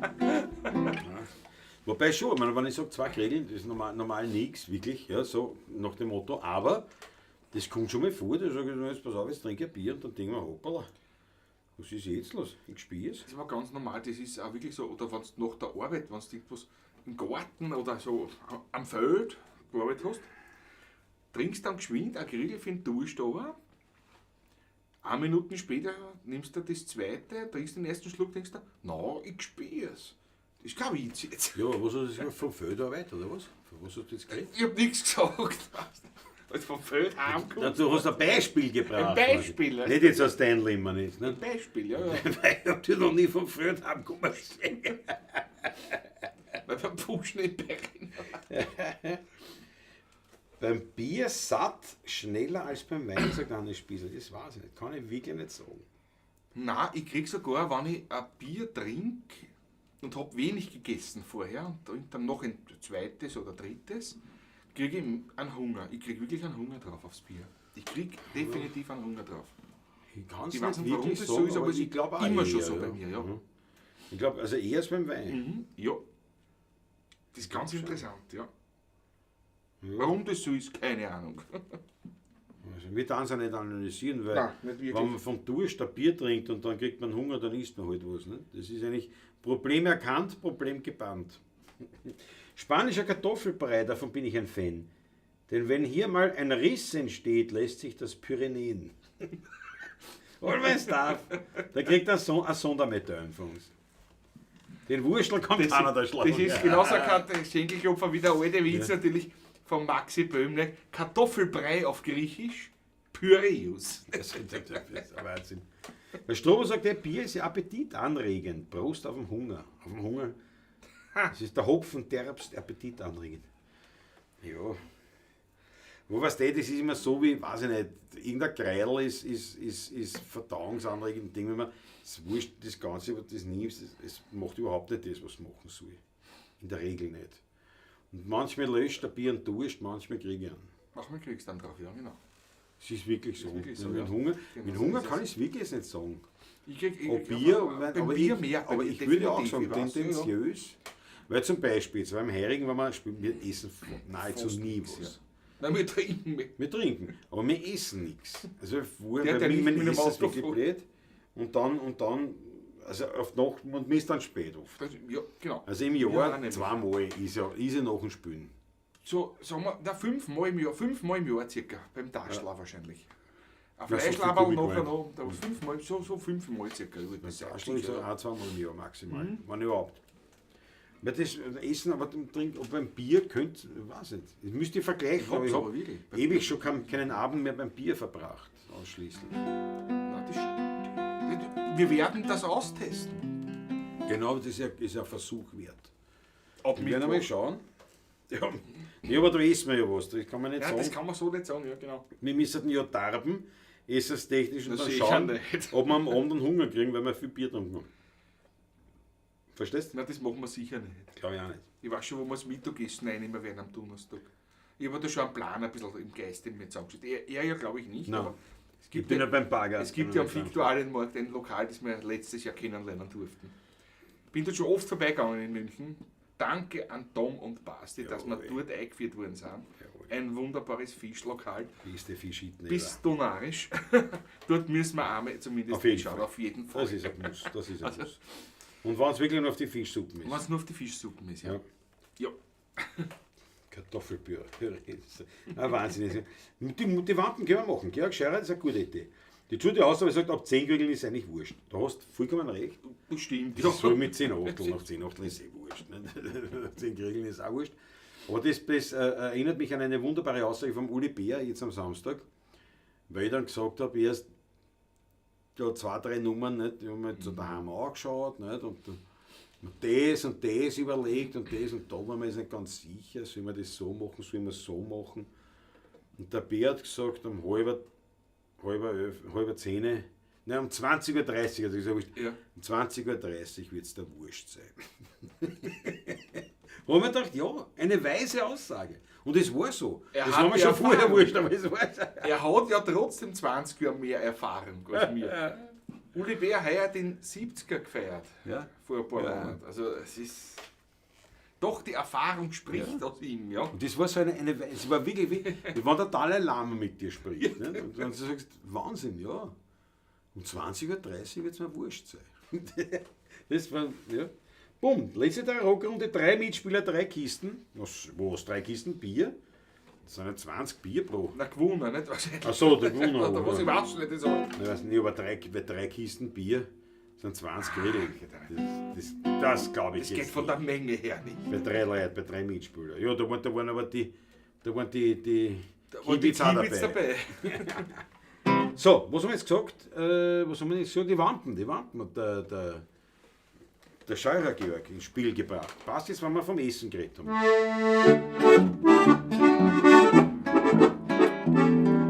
Wenn die Leute die Grenzen im Gesoffen sind oder eins gleich renommieren, da fangen sie gleich zum Aufstehen an, zum Schwindeln und zum Liegen. Was sie nicht sind, was sie nicht haben, für mich sind so mein Hund. Ich sag ihnen gleich, was ich hab, und das hat seinen Grund. Ich hab jetzt drum Wampen, die zeig ich gerne her. Und wenn ich nicht die Wampen hätt, wär ich schon Millionär. Ich hab jetzt drum Wampen, die kostet ein Schippe Geld. Und wenn ich nicht die Wampen hätt, hätt ich auf der Welt eine Villa am Meer, ein Rolls-Royce mit Chauffeur, 2 Diener und eine Kammerfrau, die ganze Woche blau, ein Jagd aus dem Wald, ein Weiberl, das mir gefällt, aber nicht einmal und noch viel mehr, gib ich mein Wampen her. Wenn ich da aufs Finanzamt gehe, da trifft mich der Schlag. Da links doch ein Zettel hin, bitte mit 45 Fragen. Vermögen, Erbe, Grundbesitz, Geschäft und Inventar. Aber ich druck da fest mit Bleistift auf und schrei was Formular.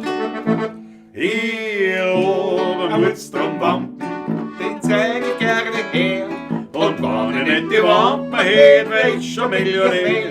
Ich hab jetzt drum Wampen, die kostet ein Schippe Geld. Und wenn ich nicht die Wampen hätt, hätt ich auf der Welt eine Villa am Meer, ein Rolls-Royce mit Chauffeur, 2 Diener und eine Kammerfrau, die ganze Woche blau, ein Junge aus dem Wald, ein Weiberl, das mir gefällt, aber nicht einmal und noch viel mehr, gib ich mein Wampen her.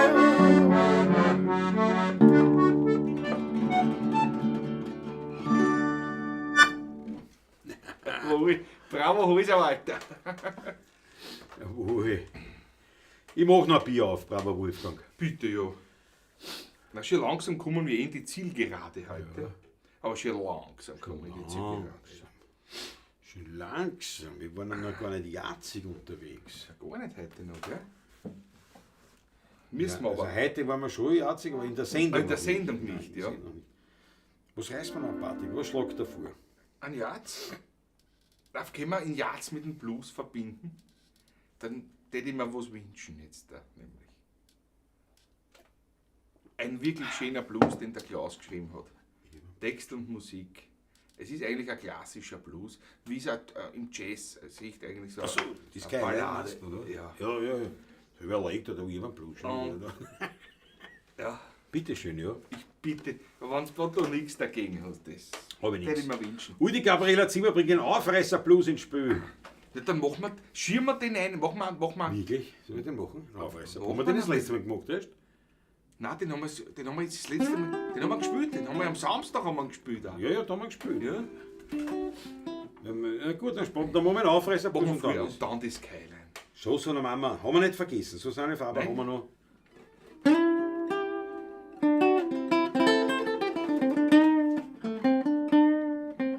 Die Mimik gehört dazu.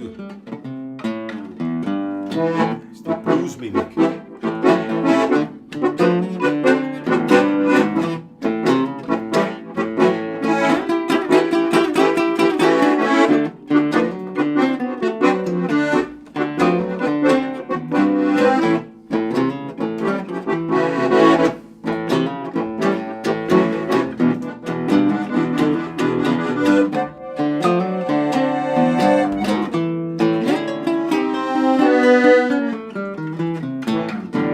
Dass Frauen schwierig sind, was man Und hast du bei einer kein Schmäh, dann kommst du an niemals zum Ziel.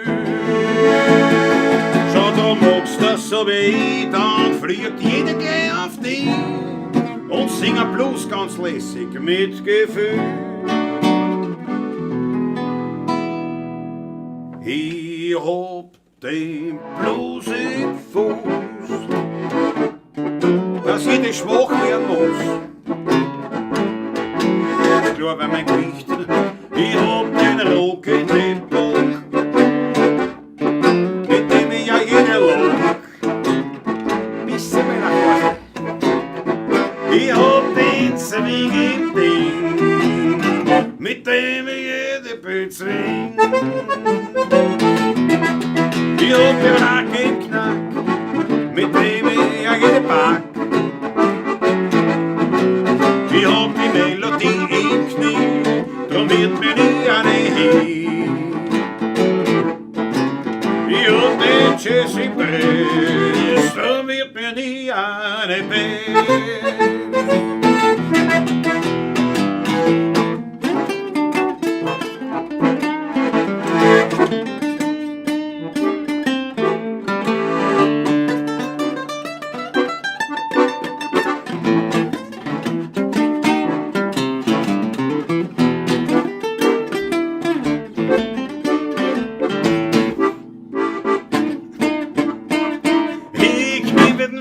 Den Rot, wann ihm notwendig hat. Schau, so magst bei die Frauen an Ries. Ich brauch dir nichts erklären, du musst mir nur gut zuhören, dann merkst du gleich, wie lässig das ist. Ich hab den Blues im Fuß, dass jeder schwach werden muss. Ich hab den Rocket im Bock, dass ich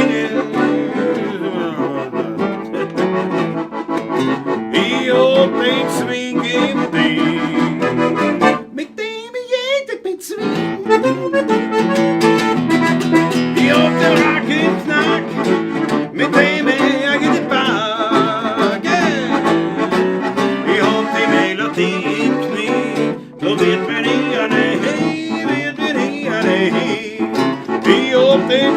im Dress. Drum wird mir nie eine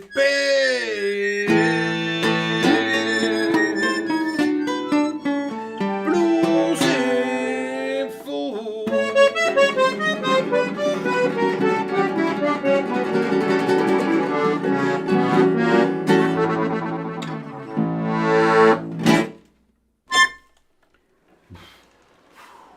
Patrick, noch schenken. Ich schenke sofort dir nach. Und dann Finger hoch. Zu Befehl. Ja, danke. Du machst es gut, Patrick, du machst es gut. Patrick wird noch was, nix ist schon. Dankeschön, danke. Das war's. Das war's? Ich glaube, ich noch so. Gut. Okay, jetzt weiß es. Jetzt war's es. So, Flaschen. Also es war ein Liebespräsent. Dankeschön noch einmal. Aber halt auch, man, sagen wir mal auch, nicht? Sind wir so lang, nicht? So, Bunker tut immer Schnee. Also, länger als ein paar Latschen wollt ihr nicht aus, nicht? Knapp. Ich hebe sofort Brav. meinen Finger. Brav, Patrick. Georg Scherer hat eine Superjet 20 € Weltklasse. Dankeschön. Schule mit der Blech haben. Bravo. Danke dir vielmals. Die Nathalie ist da. Ah, gut. Nathalie ist da, grüß dich gut, jawohl. Servus, grüß dich. Susanne Moser muss gehen, für die gut, schön, dass du dabei warst. Blues Brothers, 16er Buben. Was haben wir noch? Es ist schön, mit einem Freund heute zu werden, Rudi Korpes. Aber Hausrecht mit Peitschen, Sprachpolizei. Schuss von der Mama sind wir auch noch schuldig. Dann lassen wir heute die Hausknecht weg, den haben wir gespielt. Hast du den einmal gespielt? Erst letztes Mal wieder, ja. Sicher? Das spielen wir oft jetzt da, ja, in den letzten Male, ja. Aber es ist schön, mit einem Freund heute zu werden. Ich hätte ja alle gespielt, aber Können wir machen, ich bin schon dabei. ich wollte die Sprachpolizei nicht so. Bin ich dabei? Einfach so, das haben wir schon Ich bin gespielt. dabei. Das wollte ich nicht so, weißt Bin dabei. Ja, geht der hält das schon aus. Ja, jetzt schau halt, aber. Aber aller hält das schon aus. Ja. Wir müssen es uns vermerken jetzt da. Jeder manchmal, aber ausgehend dabei, schon jetzt da. Ich fange an mit Hausknecht mit Peitschen. Und dann haben wir gesagt, was haben wir noch gesagt, das ist schön, mit einem Freund heute Es zu wird ein werden. schön Freund alt zu werden, ja. Und was war noch? Was war noch? Das ist keinen von Wien wollte ich Ja, spielen, die wolltest du, was aber du willst. Was ich will, ist ja wurscht. Nicht? Was du willst. Hast du nicht Beisch. Schuss von der Mama. Schuss von der Mama, ja. Das ist eine Farbe. Ganz zum Schluss, ja. Oder am Moped da. Wenn wir die Schuss von der Mama lieber. So wie Aber es der ist. Mopedstab auch mal lustig wieder. Oh. Ein andermal. So, ich bin im Anschlag.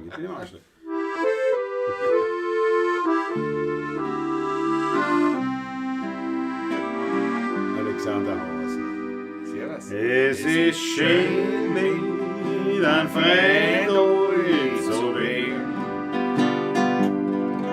Er mit die Augen schauen und ehrlich sagen, ich hab dich gern. Du bist gestanden neben mir wie ein Bahn und jeder war für einen anderen sein daheim.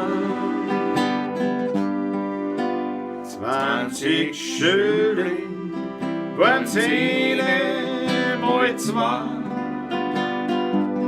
so wie es halt sein soll, bei zwei echte Haberer. Und der Himmel war ewig voll Stern. Es ist schön, mit einem Freund alt zu werden. Ja, es ist schön, mit einem Freund alt zu werden.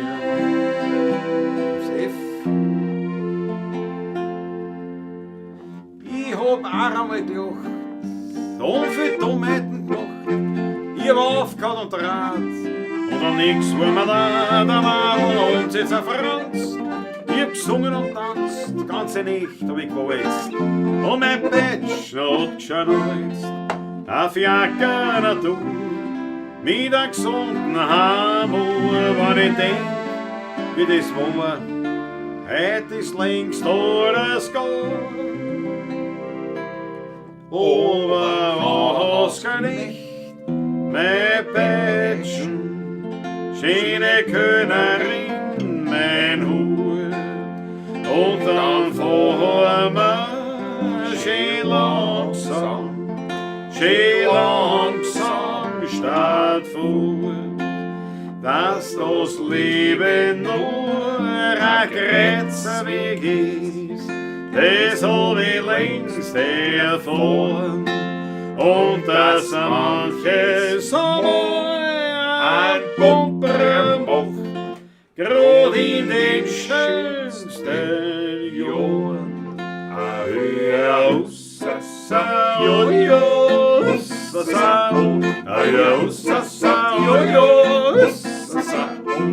Frisch lackiert war mein Wohn und mein Geschäft hat was dran. An jedem Grund hat mich kennt und der Golden ist gerannt, immer modisch das Gewand. Gesund beieinander und der Flinzel in der Feiderl, das ist er vor. Zuerst die nobliche Fuhr, dann die nodige Tour, wenn ich denk, wie das war, hätt ich's längst alles geht. Aber Oscar-Nicht, mein Päckchen, schöne Könnerin, mein Hut, und dann vor mir schön langsam stattfuhr, dass das Leben nur ein Kreuzweg ist, das hab ich längst erfahren, und dass manches einmal ein Bumper macht, grad in den schönsten Jahren. Ja, hussasa, jo, jo, hussasa, ja, hussasa, jo, jo, hussasa.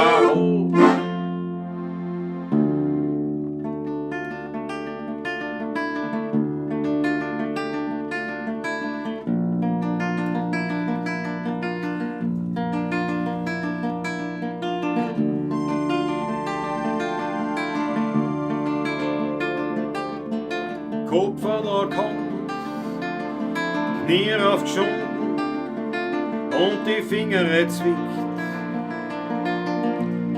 und auf geschiffte Wunden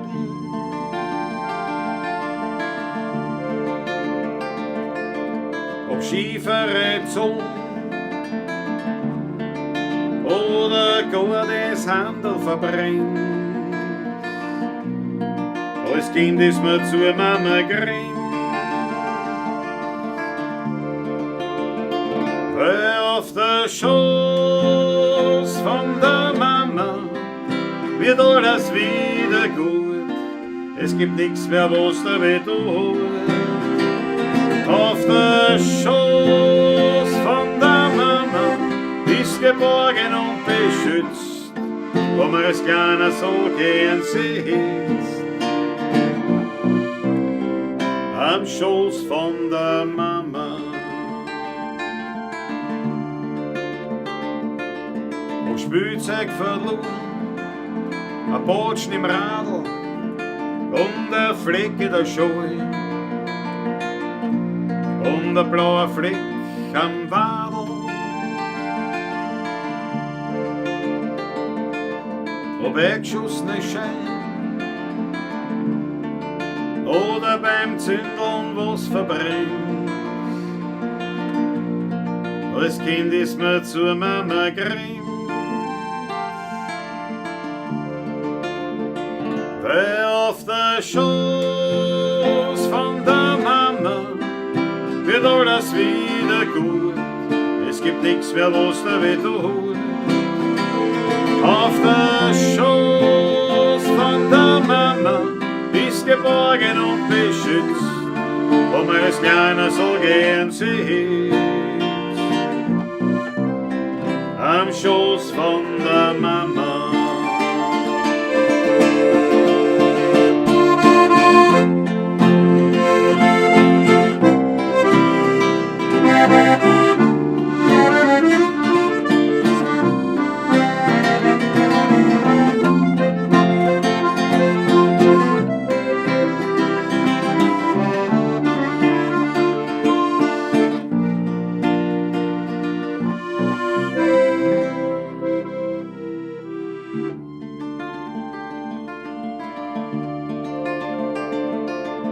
zwar älter wurde, möchte man das auch gern tun. Man kommt zur Mama zu Haus, trinkt Kaffee und redet sie aus.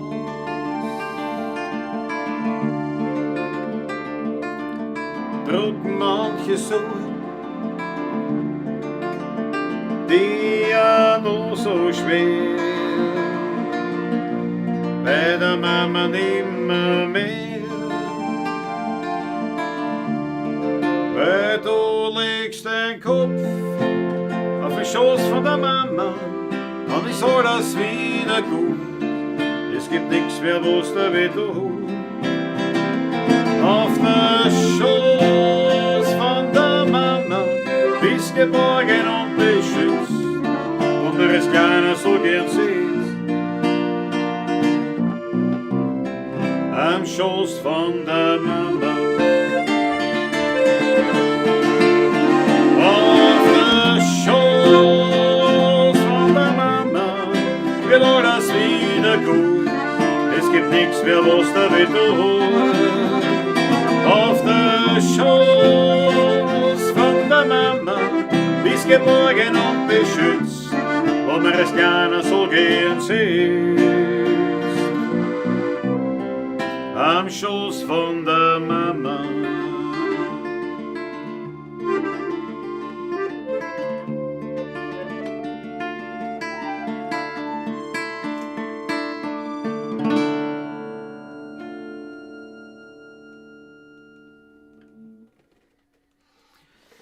Jawohl. 3 Lieder am Stück. Gratuliere dir auch. Danke schön. Es ist ein Potpourri Deluxe eigentlich. Aber eigentlich, ja. Aber die Leute wissen das hoffentlich auch zu Aber schätzen. ja, Überzeugt ja. davon. Das ist auch recht, würde man so nicht zusammenstellen. Nicht, eigentlich. Ja. Ja, aber schau, die Megi hat sich dazugehört, jawohl. Musikprobe in Luzern, bravo. sehr gut, jawohl. Jawohl. Jetzt im Bus zurück zur Quartier, einmalig. Sprachpolizei ist auch begeistert, Welt, sagt der Dank der Schee. Der Hans Eine, das gefällt mir. Ich danke euch vielmals für Dankeschön. einen quasi euren Applaus, den es da eine hat. Dankeschön. Einmalig. Naja, ich meine, eins müssen wir jetzt schon. Strobo sagt auch bravo. Ich danke dir vielmals. Danke. Einmal. Ja, eins muss jetzt nicht schon sein, natürlich, weil allein wenn wir im Üben sind, ne? Mit dem neuesten Stück, das neueste Opus. Ja, auf jeden Fall. Mit einem neuen Lied machst du heute Schluss, schau, das ist eine Mose, ja genau. Ja. Es ist wirklich, wir haben so viel jetzt tun gehabt, respektive über die eine Woche aus, dass eben noch immer das Bankerl im Wald noch nicht. Wir haben uns das noch nicht angeschaut, gemeinsam. Gemeinsam, ja. Wir sind noch nicht dazugekommen. Weil, wie gesagt, heute haben wir auch noch gespielt. Und das ist mit wirklich nicht einmal Ausrede. So, es ist Nein, wirklich nicht gegangen. Es ist ja so. Es ist einfach jetzt, ja. Aber es ist nicht vergessen. Es ist Nein, nicht ganz vergessen. im Gegenteil. Aber natürlich, ja. Es kommt noch.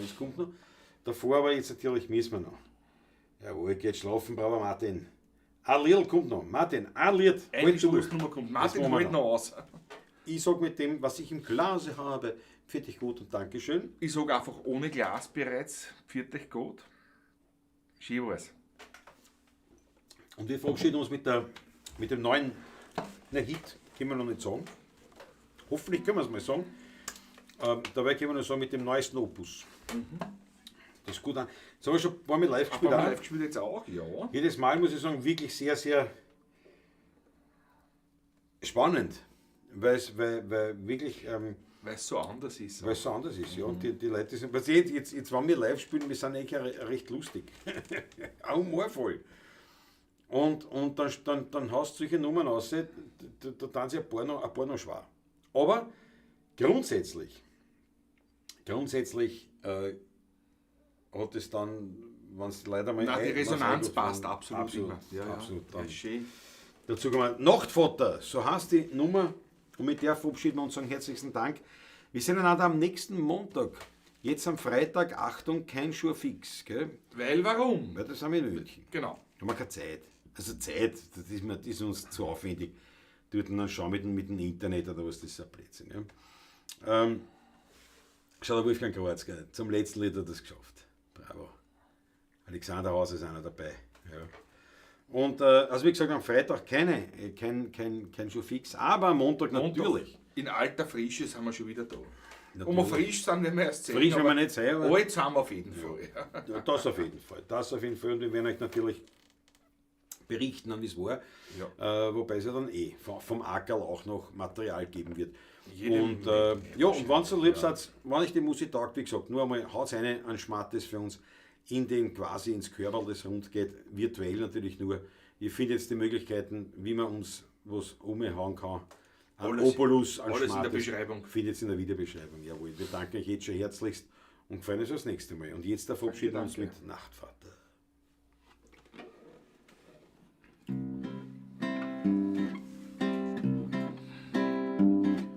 Sie liegt in ihrem Zimmer, die Augen sind schon dreht. Die Schwester bringt das Supperl, sie meint's ja nur lieb. Sie hat ein schönes Leben gehabt, jetzt gibt's nix mehr zum Tun. Und wie sie ihr Lied hört, da merkt sie, da hat's nix mehr verloren. Wann der Nachtvater singt dein letztes Lied, dann hörst du ihm gut zu und wirst langsam mit.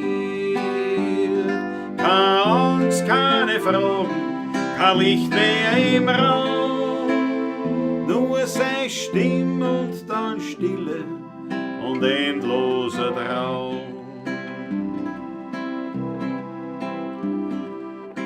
Er hat kurz nicht aufgepasst. Es schäbert und gerocht. Dann dreht sich mein Auto kreuz und quer durch die Nacht. Da liegt er, dann er zwickt, er kriegt kaum noch Luft. Da hört er sein Lied in der blechenen Gruft. Wann der Nachtvater singt dein letztes Lied, dann hörst du ihm gut zu und wirst langsam mit. Keine Angst, keine Fragen, kein Licht mehr im Raum, nur seine Stimme und dann Stille und endloser Traum.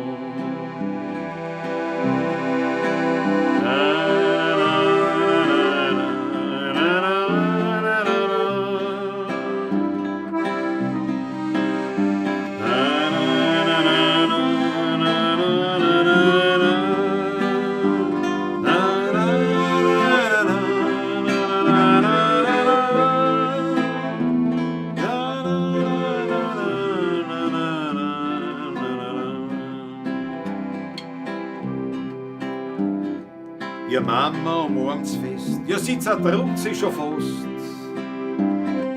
Das Munterbleib ist für das Mädel a Last. Der Arzt sagt zu töten, es dauert eh nicht mehr lang. Da hört schon das Mädel einen friedlichen Gesang. Wann der Nachtvater singt dein letztes Lied, dann hörst du ihm gut zu und wirst langsam mit. Keine Angst, keine Fragen, kein Licht mehr im Raum, nur sei Stimme und dann Stille und endloser Traum.